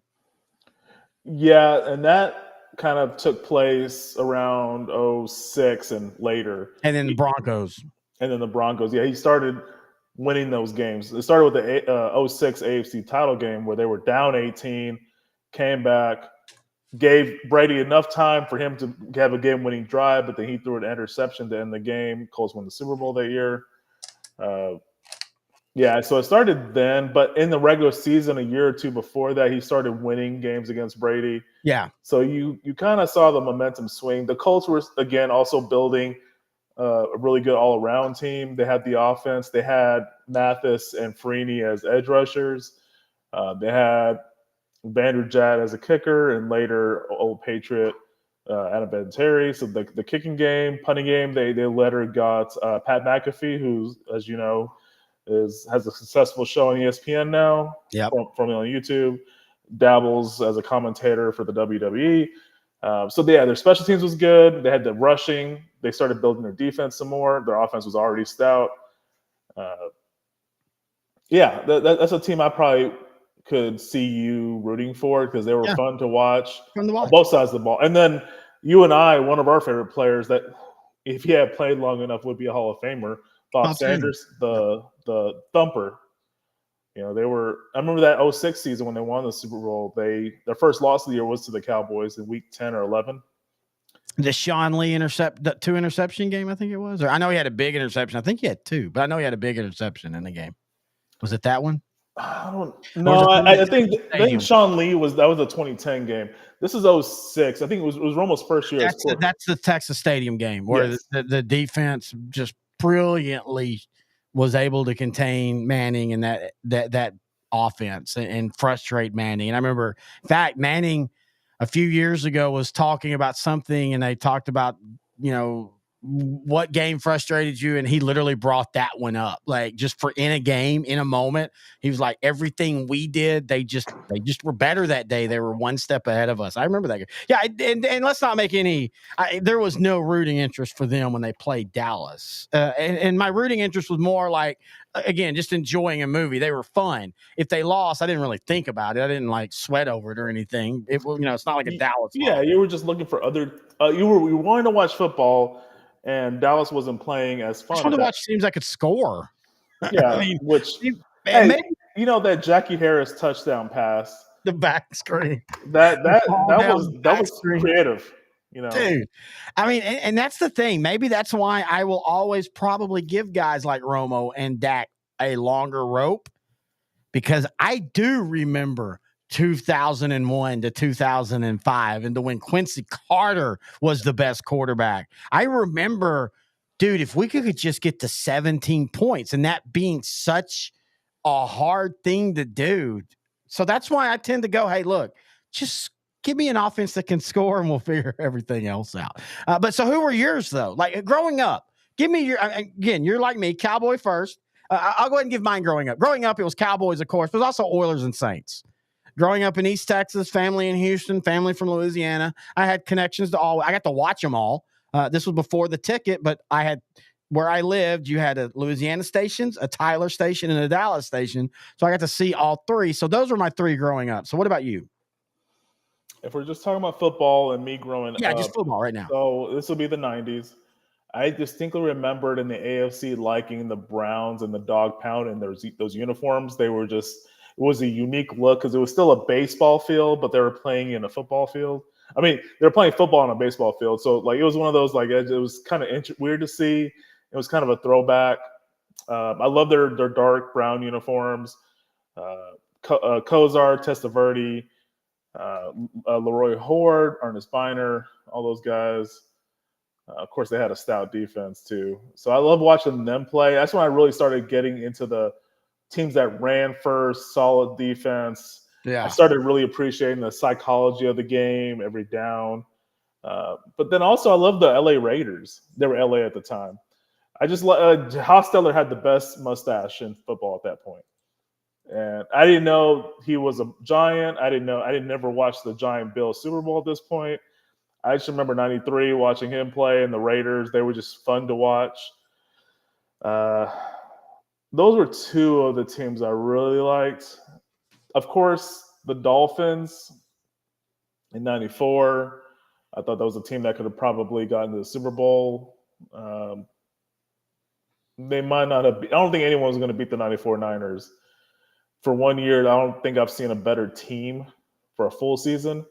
They started slow, but they finished real strong. That's a good point. I don't think anybody in the AFC that year beats Dallas or San Francisco in '94. I don't think that. I mean, just again, you look at the AFC now, and just the Niners and the Cowboys as far as where they were considered to everybody else in the league. Like there was no doubt from '93. Really not 92. Dallas was a year early, but from '93, '94, '95, and what should have been '96, Packers broke it. But what should have been '96, Dallas and Niners, it was only who wins the title game to get them to the Super Bowl because they're going to beat whoever they play in the Super Bowl. Yeah, it was a foregone conclusion. As a fan of the Cowboys, I didn't see it that way because I'm going to be on pins and needles. Yeah. Now, them as an adult in the Super Bowl, I don't know how I would react. I probably only would watch it with you, only like no one else, because I just that's the rule we've said. Yeah, I'd be so nervous. I don't think I would eat or drink the whole day. Yeah. Well, that's why, if you remember, the Monday after Dallas was eliminated, I messaged you and said, "Hey, now we can enjoy the playoffs." You did say that, yeah. I mean, I've got to admit, it's happened for so long now. There's a point of it to where, man, they're gone. I can now enjoy what's about to go on because I don't even remember what a title game feels like. I really don't. I mean, I really don't. I don't even feel like what going into the second round comfortably feels like just confidently. I miss the Oilers. I miss watching the Oilers because they also had a unique stadium atmosphere. I remember like steel railings. Yeah. On the outside. I always thought that was interesting. I think about it now, you would never see that, obviously. I mean, NFL has kept growing in the last 30 years. Yeah, I think those are the teams, I would say. Not what many. About the 2000s. When they're especially early 2000s. You know, it's kind of funny because I'm going back to the 90s. You know, the Rangers and the Mavericks weren't really that good. So until I would watch late 90s for the Rangers. Yeah. I would watch the White Sox. I'd watch the Cubs. I'd watch the Braves. And I really like those teams. In the 2000s for football, oh, man. I think I liked that. I think I liked the Jets a lot with Herm Edwards. I remember because I liked Herm Edwards because he was just funny, but I liked Curtis Martin and I liked Santana Moss and Wayne Corbett. It was like certain players I liked on that team, and like the 04 team that made the playoffs, they made to the division round to play the 15-1 Steelers. They had him beat, and then John Hall missed the kick. Yep. John Hall, I never that name. And they would have went to the AC title game to play the Patriots in New England. It just didn't happen. But it was one of the teams that they were like on the edge. They were just missing that one piece. To me, they were kind of fun to watch because they were the underdogs, and I really like Chad Pennington at this point. Isn't it weird how franchises through decades take on certain personas? Like when you think it's Chicago, tough defense, ugly quarterback play, great running back, going to win games 17-14. When you think of Jets, great defense, ugly offense, going to win games 17-14. When you think of the Cowboys, even the 90s Cowboys that led with running game and defense, they were scoring enough points that they were considered, flashy. But I mean, really, if you look at the 90s, the dynasty Cowboys, that was the most lunch pail team that has a dynasty. Yeah. Them in the I guess you'd say the Patriots now, but them and the Steelers were the, head down, play tough defense, win with timely offense, yet because it was Dallas and it was Michael Irvin doing blow on 635 while driving his car, we all think of them as being flashy. Here we go. But the Jets, they've always had that underdog feel. Like it felt weird. Yeah. Aaron Rodgers was starting. It's still going to feel weird next year when Aaron Rodgers supposedly is going to be starting for them because you're not used to that. It was weird when Brett Favre was there because that's not what you think of. And it's weird too because they had maybe the most flashy quarterback in the history of the NFL that led them to the promised land in Joe Namath. Yeah. And it was funny because it was a few good years, maybe 3 or 4, and the rest of it weren't really good years for the Jets. But because he was so flashy and flamboyant, he was the center of attention, considered one of the greatest quarterbacks ever. To me, he was just overhyped, but he did get them to the promised land. So you can't deny him that. I go back and forth on that because I think that's a great topic. His career numbers do not look great. But Even for that era. But that dude was also throwing for 4,000 yards in that era. Which is also unheard of in that era. Exactly. So I tend to give him the benefit of the doubt to not only because and the Super Bowl's fine. Again, you and I, it's going to be a show for another day, and it's going to be a talking point forever. The championship that decides quarterbacks. I've never understood that. I never will. Great quarterbacks don't win championships. It's okay.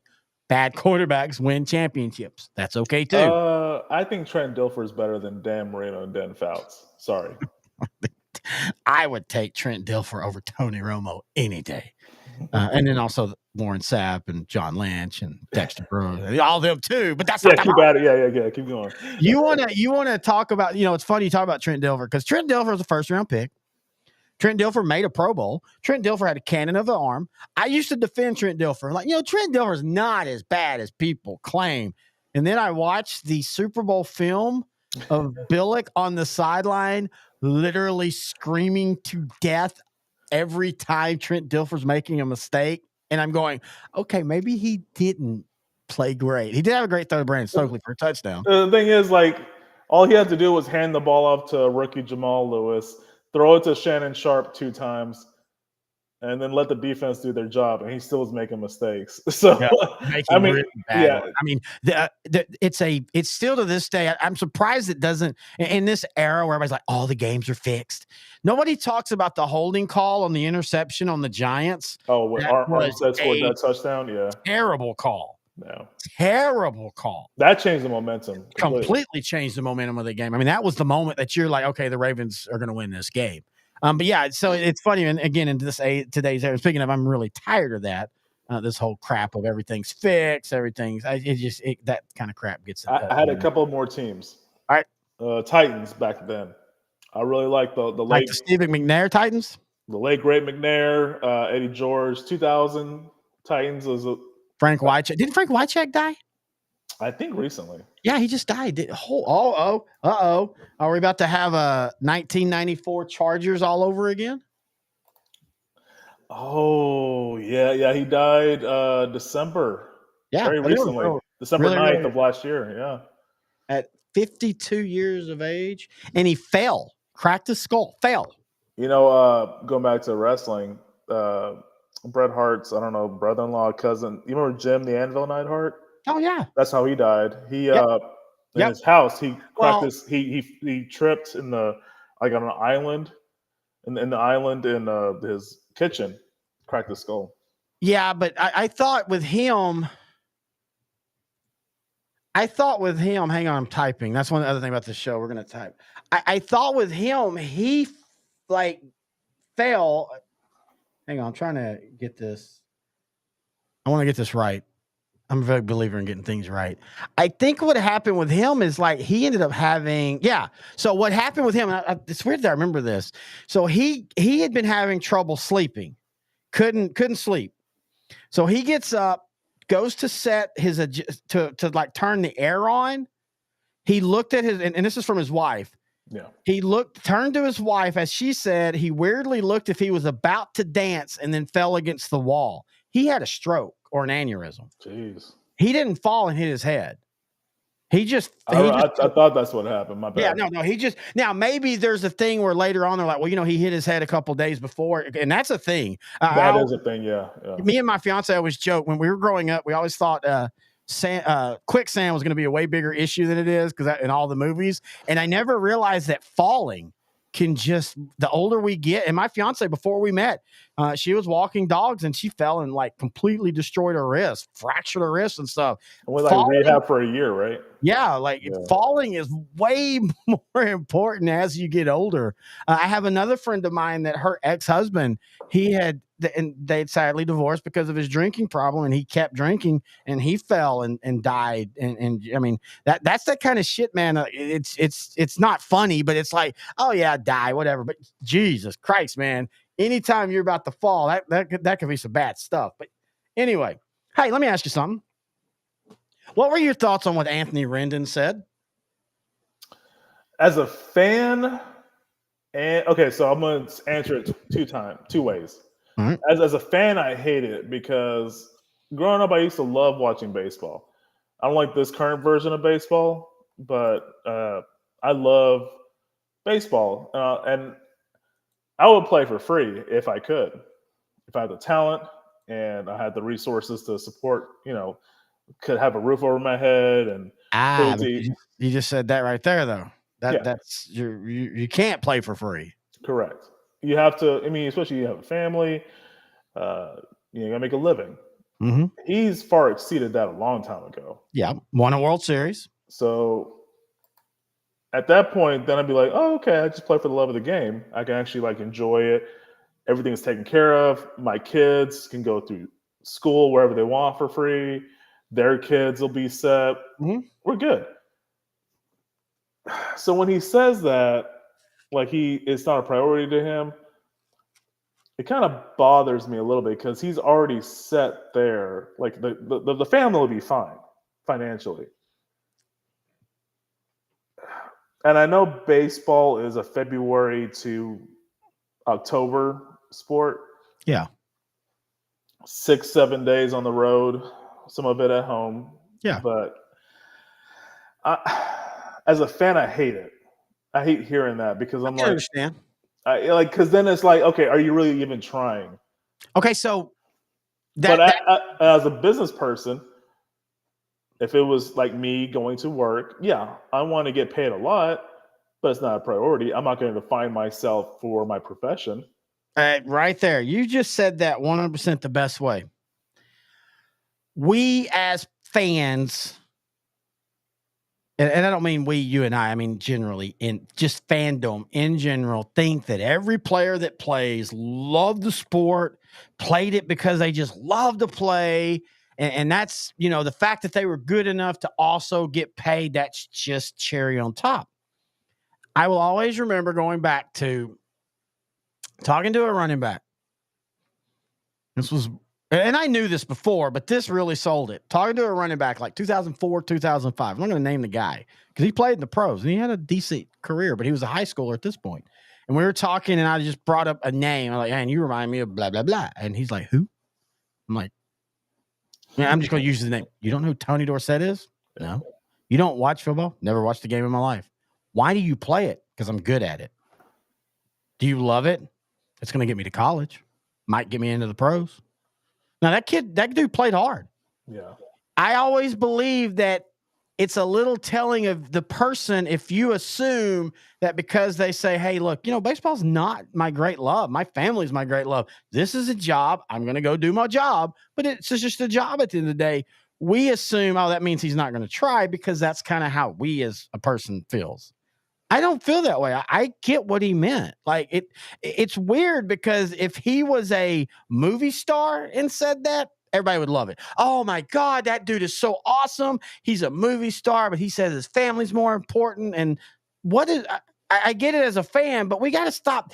We've got to stop thinking of sports as a fandom. We've got to realize that not everybody that plays sports has a love for sports, just like not everybody that's an accountant loves being an accountant. Or everybody that works in media loves being in media. Sometimes you just fall into a job that you're good at and you happen to get paid well. That doesn't mean you wake up every day going, woohoo. People are like, oh man, you got to love your job. Yeah, I love my job. It doesn't mean there's not days I roll out of bed going, I do not want to talk today. I just don't want to read about football. I told you that after the state championship stuff.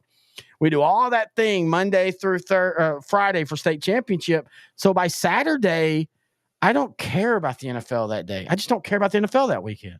I really don't. I need a break. It doesn't make me not want my job. It just means I need a break. So I get it as a fan, but I think that's just so unfair to these players as humans that, hey, they can like something or they can do something, do it well for a long time. And it doesn't mean that they absolutely love it. It's just what they do to get paid.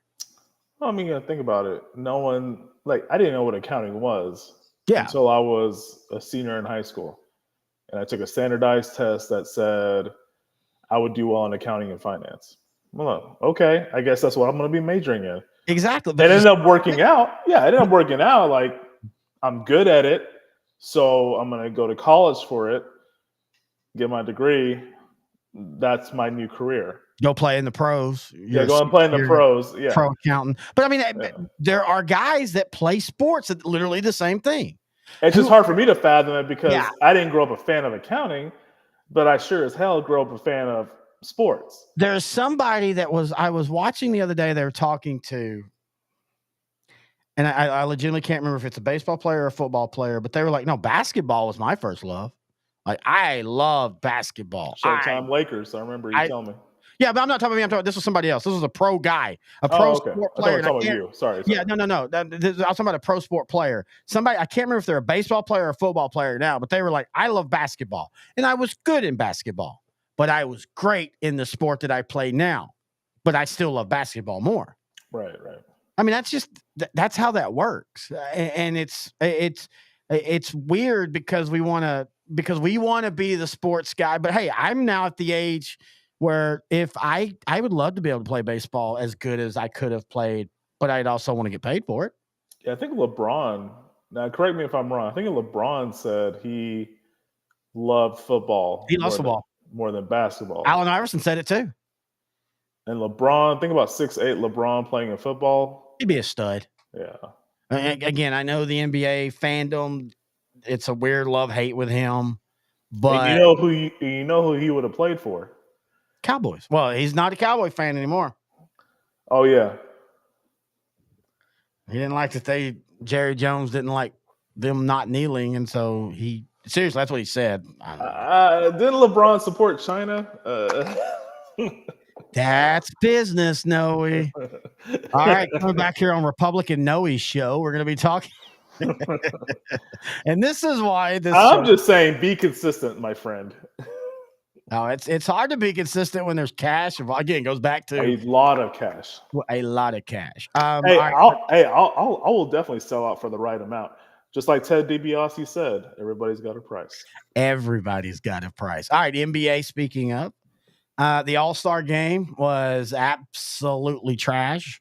East scores 211 points. We're celebrating your fiance's birthday. Yep. The night before Saturday. Game, yeah. First off, I like the LED the court. I thought that was cool.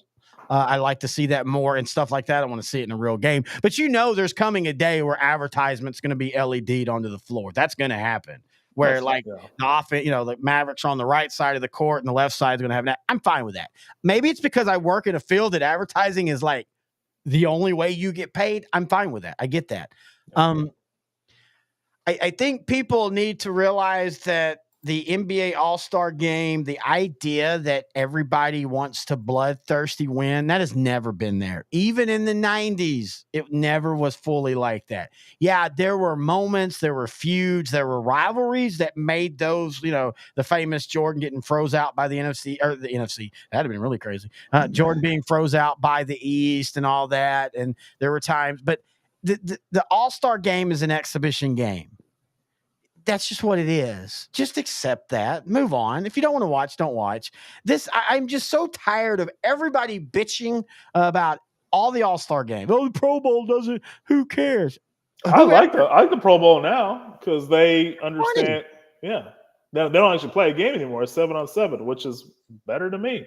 It was fun watching Jalen Hurts on that one throw to CeeDee Lamb. And Lamb catches it and does a little somersault, and he jokingly goes to Hurts and just like trying to hurt me before next year because he had to lay out for the ball, and Hurts says something like, well, AJ Brown would have ran under it. It's just, that's fun. I mean, it was fun. Why can't it just be a fun little thing on in the background? No, the Pro Bowl never was, oh my God, we're going to go out and kill them. Yeah, they played hard and they hit hard because that's just what you did. Now, Yeah, but it got to a point where they were just pity patting. Yeah, and I'm fine It with was that. the natural devolution of the Pro Bowl, and I'm glad they got to where it's 7-on-7. Yeah, just have fun with it. That's why I think that NHL does the best. I think. See, I've gotten tired of it. I liked it before. I liked the idea of, division versus division, but the problem is and this is the problem with when you're doing that, you're building all-star teams to win. That's not necessarily putting everybody that deserves to be on an all-star team, so that you're losing the all-star game point. But yeah, I still think baseball is the best just because it's easier. It's just a sport where you can still kind of go all out, but not go all out, and it still be a good game. It's still a good product. Now, in saying that, I never liked it, and I'm not just saying it because I think I legitimately feel the Rangers lost a World Series because of the All-Star game. The 2011, I think if you're bringing 6 and 7 back in Texas, it's a different thing. But still, point remains, the All-Star baseball game, if they would go back to letting them wear their own uniforms, is still the best pure exhibition All-Star game. But we've got to stop pretending that the 1998 Pro Bowl, those guys were like, yeah, we're going to go out there and we're going to kick the other comp. They didn't care, dude. They really didn't care. And it's not changed. I don't know. I kind of disagree with that. I think they played harder. I think they played harder, not because they really cared. It's just they just played. I think because there was an incentive to win because there was extra money involved. Well, and that's a good point too. The money mattered more because the money difference, especially in the NBA, you cannot pay. You would literally have to have a pot of $100 million for anybody that's an all-star for the NBA, unless they're just a fluke all-star or like even a rookie's getting a big contract. Money's not going to ever matter. You're going to have to figure something else out. You know what, though? I would say that the in-season tournament kind of has been a big deal this season. I liked it more than I thought I would. It was confusing. I think that, but there's a good sizable money payout for the winner. Yes, and I like the idea that's being brought forth more and more is to expand that, and on All-Star weekend, your final game of that tournament is there. I like that. And then you can have an All-Star game too, and it'd be for fun, and nobody's, all that. Yeah, I'll admit that, and I don't know why people are confused or thought it wouldn't work. I mean, it worked in soccer. Soccer's just done it for so long, but I mean, basketball can do that where you're playing. I don't want the in-season tournament games to count in the regular season going forward. I get why they did it in year one to make the games matter, but I think you can still do that separate of and make it its own entity and give it a reward like you're guaranteed a playoff spot, something like that. Yeah. I will say I still like the NBA slam dunk contest and 3-point contest. I don't like the slam dunk, but it's got nothing to do. It's all been done before. I mean, that's the only knock on the slam dunk until somebody breaks physics. You brought that up at the bar. Yeah. It's just been done before. Like, you cannot do anything different. We even talked about it. I can't remember who jumped over Shaquille. Great.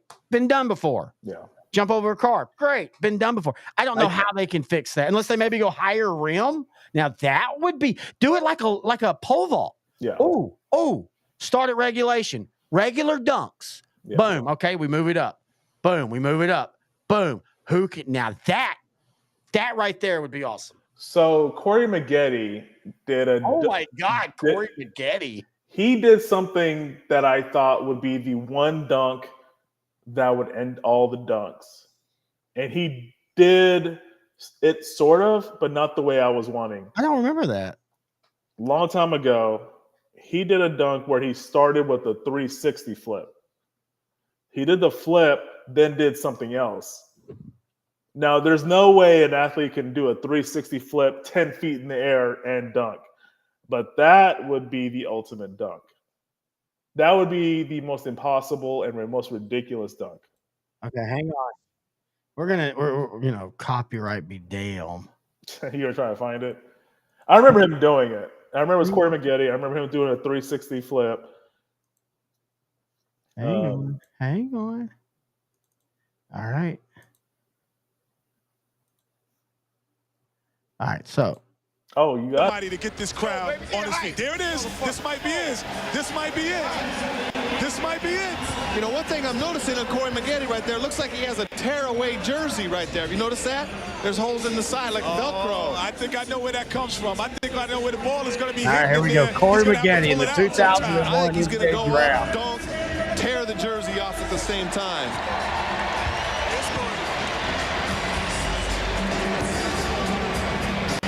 Maybe this will be part of what happy hour is us watching old videos, dude.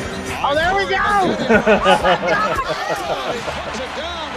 The flip had nothing to do with the dunk, though. Hey, I'm going with you, baby.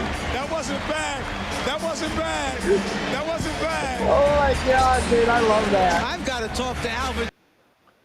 So when I saw that, I was like, I wonder if a player could actually do a 360 and dunk it. The dunk. But, I mean, these guys are already tall and athletic, and I know none of them can get 10 feet in the air and do that. Didn't, what's his name? The kid rapper actor who played in the movie about Michael Jordan's shoes. Didn't he do a forward flip dunk in the movie? Maybe. Romeo? Was it Romeo? Little Romeo? Little Romeo? Wasn't he the one that got like the USC scholarship? He actually played there, like got a scholarship and everything, like when he was young. Yes. USC, yes. It was him. And he was in the movie. Masterpiece. Yeah. Yeah. He was in the movie where he got the magic shoes. I think we just found out something we're doing each happy hour. We're going to watch an old video and comment on it because I think that's where because that's what we do when we're drunk. Like, people don't understand. We started this show in 2013, 14 because you, me, and Grant, who does Sideline to Sideline, that's this one right here, we all lived within like 5 minutes of each other. And so it became a fun thing. You and I started this back during 2020. We couldn't hang out. Hey, this is a great way we can still talk our football and everything and not have to type. Let's just do a show and we can do it. And part of what you and I do, we literally plan hangouts to where we will get together. We're going to drink a lot and we're just going to watch old NFL, old sports, old everything. I think maybe starting with the next one, we might include that into this. Well, we could have hung out in 2020, but, me and the guy that was doing the Indoor Football League preview are in alignment with the, COVID-19 overreaction. Indoor football preview. Oh, yeah. You remember that.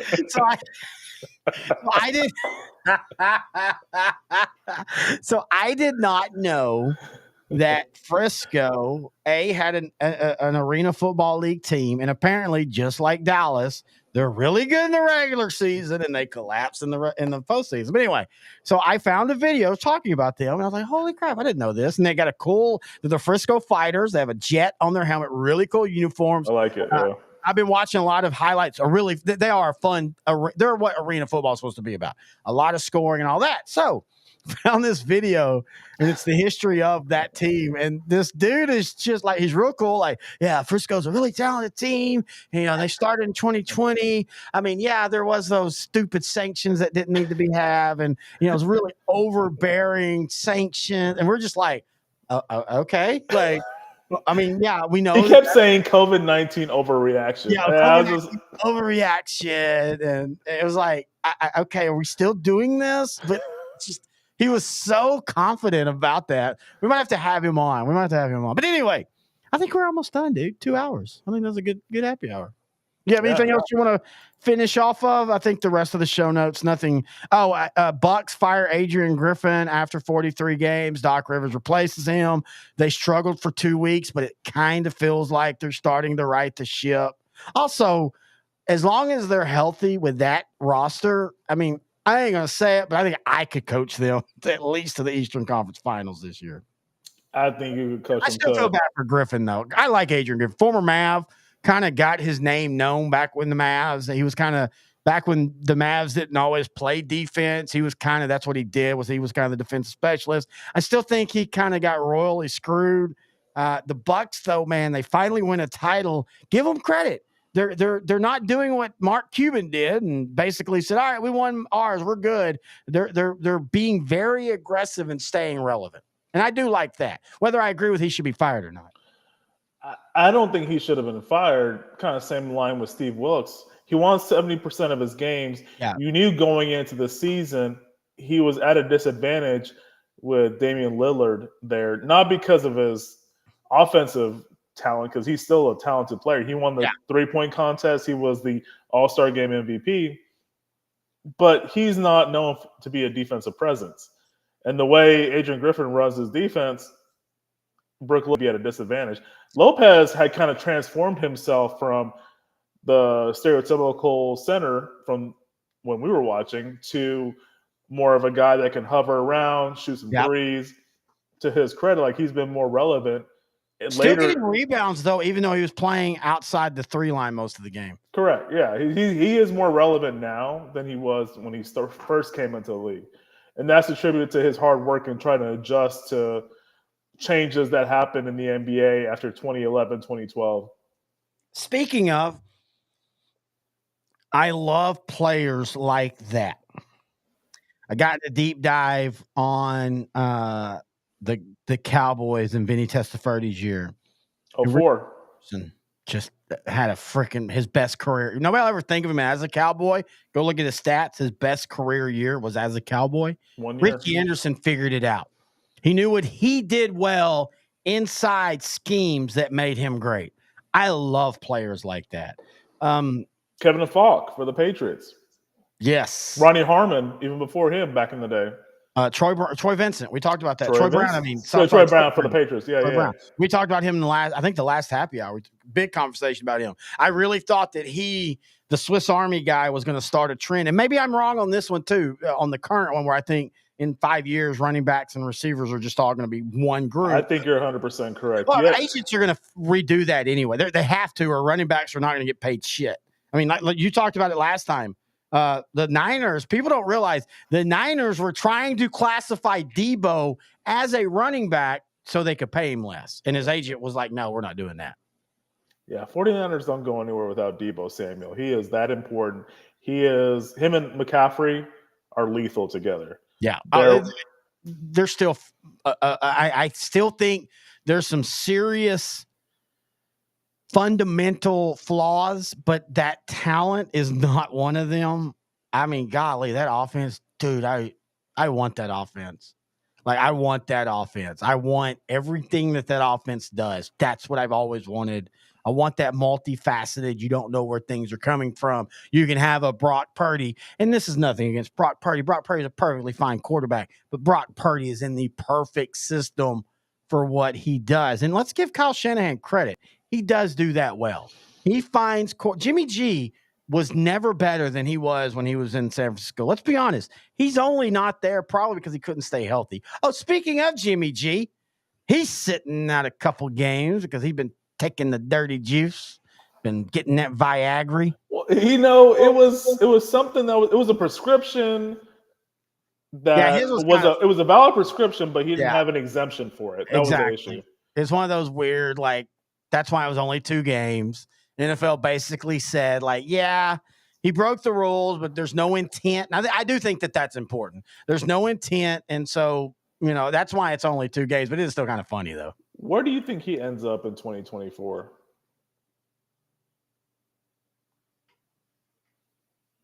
I'm trying to think. I don't think it's a starter. Well, I could see a world where Sean Payton might be interested in him. I can see that. I still think the issue with Jimmy G is he just can't stay healthy.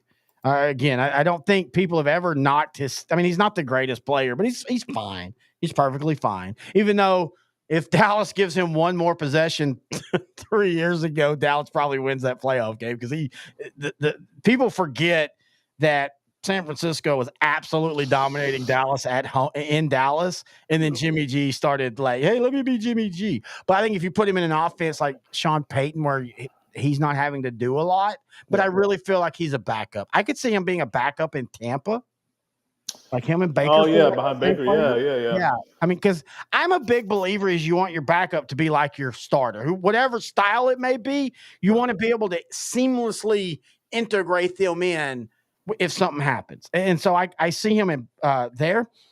Carolina, for some reason, feels like maybe give Bryce Young a little bit of a challenge. Like, hey, guy, you gotta get better this year. Yeah. Something like that. Maybe back to San Francisco. I was thinking, I mean, the rumor is the Steelers, but I was thinking more like Falcons. I think the Falcons are going to want somebody where play action boots and things like that matter. That's why I still feel like Russell Wilson just feels really right with Atlanta and really scary. Like, I think if you give Russell Wilson the team and it be like Seattle where you need to play well, but we're not putting everything on you, I think you see a different Russell Wilson. I mean, he's 35, will be 36 this year, so he still has a lot left. Okay, I want to bring that. Thank you. We'll end it on this. I want to bring that up because people are talking about that with Dak and his restructuring his contract. He's 30, blah, blah, blah. Look, quarterbacks in their 30s, this ain't back in the day where 30 was your prime year. 35, if you're healthy, 35 is when you're your best quarterback because that's when you're your smartest. Yeah.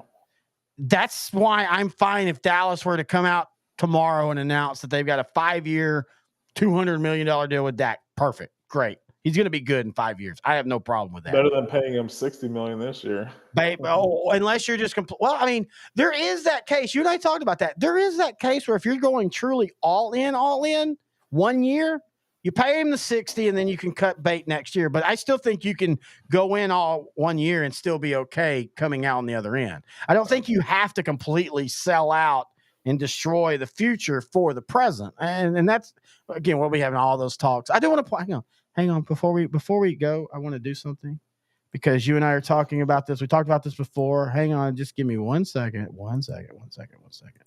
So you and I, we start our off-season shows next month. And one of the shows that we're going to be doing, hang on, is, oh man, where'd it go? Oh, I can't do it there. Anyway, in March, you and I are going to start our off season with one of them being a spinoff of OutDrank The Coverage called Bad Movies and a Drink.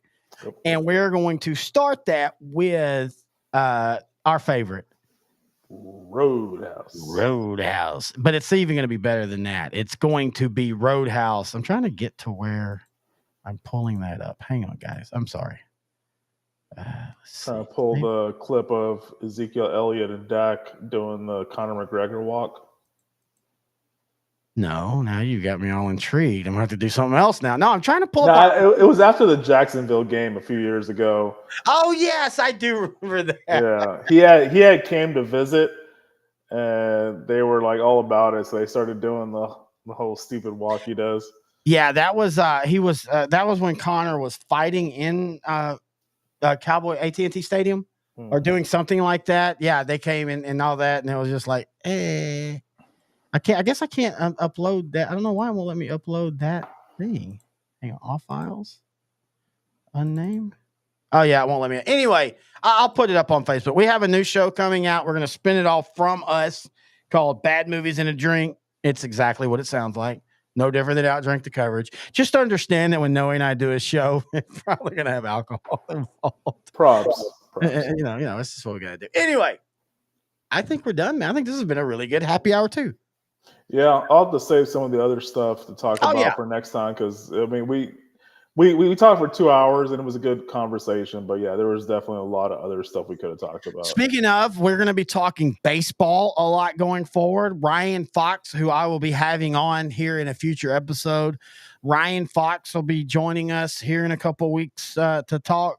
He's going to be kind of the OutDrank The Coverage Texas Rangers MLB guy for us, and you and I will kind of come on, and then we'll end it with that. My big prediction is, and this is not a bad thing, the Rangers will backslide. They won't make the playoffs. They will win 70 games, but you're going to have that World Series hangover. They haven't signed Jordan Montgomery. I don't really think they're going to. I don't think it's necessarily a bad thing. I think Jordan Montgomery is getting overvalued. If you go really look at his day-to-day stuff, look, I love what he did in the World Series and the playoffs for Texas. Do not get me wrong. But Colby Lewis did the same thing for the Rangers back in the day, and you wouldn't have signed him to a $100 million contract. So I'm fine that they haven't signed them. I'm also fine that they're going to backslide a little bit this year. I still think they're going to be competitive. They might make the playoffs, but I really think that this is going to be one of those, they backstep, and then next year they're back fully going with the contract, the TV contract, and all that fixed. So for me, I think 2025 will be the year just because Scherzer and DeGrom are going to be healthy, fully healthy. Yep. DeGrom will be more healthy this year, but I think not DeGrom. Scherzer will be more healthy this year, but DeGrom more for 2025. So yeah, I can definitely see that. And then with Josh Jung, I'm not sure how long he'll be out. Yeah, that'll affect the team. He was a very important part with this past season. But yeah, like I told someone this a few days ago. I never thought the Rangers would ever win a World Series. I thought the Cowboys would actually win a Super Bowl before that ever happened. So I don't even care if they win another World Series. I will always go back and watch Corey Seager's Game 1 home run to go into extra innings, and then Adolis Garcia's game-winning home run to end the game. You know what? Next episode, because we're going to have Ryan on, let's lead with baseball. Yeah. Because I want to talk about that, because you bring up a lot of good points, because you know my love of baseball, and you know my love of the Rangers. You also know that 2011 broke me in a lot of ways. Like, I'll put it this way. It broke me so much that the first clinching game that the Rangers had this year against Arizona, I took sleep pills and fell asleep till the 7th inning because I couldn't. I told I can't. Like, I can't watch this. I'm just too everything, like, because if they lose, even though they'd have been in perfectly fine position, it just starts to mess with me. And so I remember I woke up and I'm like, okay, the game's got to be over now. Click on. It's the 7th inning. It's 0-0. You know what? F it. I got to watch this. I turned on. I contend I won the Rangers the World Series because the first freaking thing I saw was the 7th inning Rangers with that just 3 blind eye singles that started the run. But anyway, and then I didn't sleep for like 48 hours. I was like sick for 2 days later because I can say this. I have never in all my time of drinking, I started drinking at midnight. Watched all of the Ken Burns baseball series. Remember, I'm sending you pictures. Like, I'm watching this because I'm celebrating. I spent $100 on hats and gear. By the way, I got this. I sent you a picture of this. Yeah. I got this. This is a yard sign. If you're a Ranger fan, go to Academy. I got this. I got a really great hat, and I got a koozie that'll eventually be on the big table when you see the big table. I got all that for $20. So if you're a Ranger fan and you want some gear, go to Academy. But anyway, I thought baseball had broke me. The only thing that's a negative about this Ranger win is it happened too quick. Like, it felt like this year was supposed to be like, hey, you get to the ALCS, the Astros beat you in 7 games. You feel good about yourself. Oh, no, shit, we beat the Astros. Okay, fine, we'll get back to the World Series. Oh, wait, we're going to win game 1 and then game 3 and then game 4. Wait, this can happen? It was a perfect storm because, like, we beat the 99-win Rays. We beat the 100-win Orioles, who were a year or two ahead of their pace. Very much so. They're legit. All the Astro hate, and I love it. Even though I grew up a fan of both, East Texas, they were in separate leagues. We'll have that talk next time about baseball. When I look at the AL, it's the Orioles. Man, as long as they make the right decisions, the Orioles are a about to go on a pretty epic run, I think, in my opinion. And I want them to. That's a team that baseball is better when the Orioles are winning. Late 60s to early 80s, that was their prime years. They had some really good teams during that time period. Yeah, They wanted and I have to a soft spot for that because 83, again, we always talk about 85 for me, but 83 too. 82, 83, 84, 85, that's when I'm starting to, like, not only watch sports, but I'm remembering. And that you Cal remember the Ripken, Orioles and Phillies World Series? was it Phillies? I Yeah, think it was the Phillies. I just remember it was Orioles and MVP Cal Ripken, and just, he was that guy you rooted for, even though you weren't an Oriole fan. You still enjoyed watching him. And then when Rafael Palmeiro went over there, they were a fun team to watch. And then, let's be honest, they basically got screwed by a terrible call on a home run interference, or we might be talking about an Oriole dynasty instead of a Mike Yankee. Mussina, Brady Anderson came out of nowhere that one year. It was such a good. Sandy Alomar came over there for a bit. Oh, that was such a good team. Roberto Alomar came over there too, didn't he? Oh, I guess Roberto. Yeah. That's what when the I said Sandy. Yeah, you're right. Yeah, it was Roberto. I think he was with the Orioles when he spit, and that was a big thing back then. And it turned out he's just a really terrible person. There's a reason why he's not in the Hall of Fame. Not because of his play, because he was a great second baseman. But anyway, I think that's done for happy hour number 2. We will be back on March 11th for sure. Wait. Wow. So when does the Roadhouse movie come out? Because I have the 13th. Okay, so we need to change our hangout day because I have it for the 8th now. So I need to change that. Okay, we'll talk off air. It comes out the 8th. It comes out the 8th. Oh, okay. So I had March 8th for us to hang out. That's fine. That's fine. So I guess that's the day. That's a Thursday. You cool with that? No, that's a Friday. Oh, I'm sorry. I'm looking at the wrong one. Yeah, that's right. So that's right. We'll do the Roadhouse show on the 8th, and then we'll do the live stream on the 11th from like this. That's the great thing about the system we use now, Restreams. When you and I first started these in 2020, we were using Zoom. And the video quality was great. The problem is there was I say something, and then you say something. It doesn't happen as much with Restream. So a lot of the stuff that we do off season, I still want to keep special shows in studio, but like these live streams. So yeah, that's perfect. We'll meet the 8th. I think I'm coming over to your place, aren't I? Sure. Whatever. We'll figure that out. Anyway. I'll get the combos ready. Hey, I just finished that buffalo wing combo this past weekend. That was in your center console. Yeah, that you bought. Remember that gas station was like, we're not selling them anymore. So I was eating them, and I was telling my fiance, I'm like, man, I'm not feeling real well. I looked at the thing, and they expired in 2022.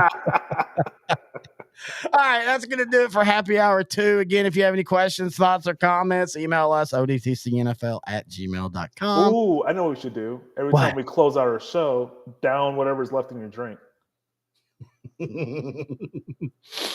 Should we bring back the shot? Remember when we first started the show in 2020, we were going to do a shot. We called it quarters. Yeah. We did a shot, but we'll finish it. Jesus Christ, dude. You ready? Actually, I'm actually all out. Okay, pour but just out of fairness. Okay. All right, ready? Yeah. Here we go. Happy hour. Happy hour.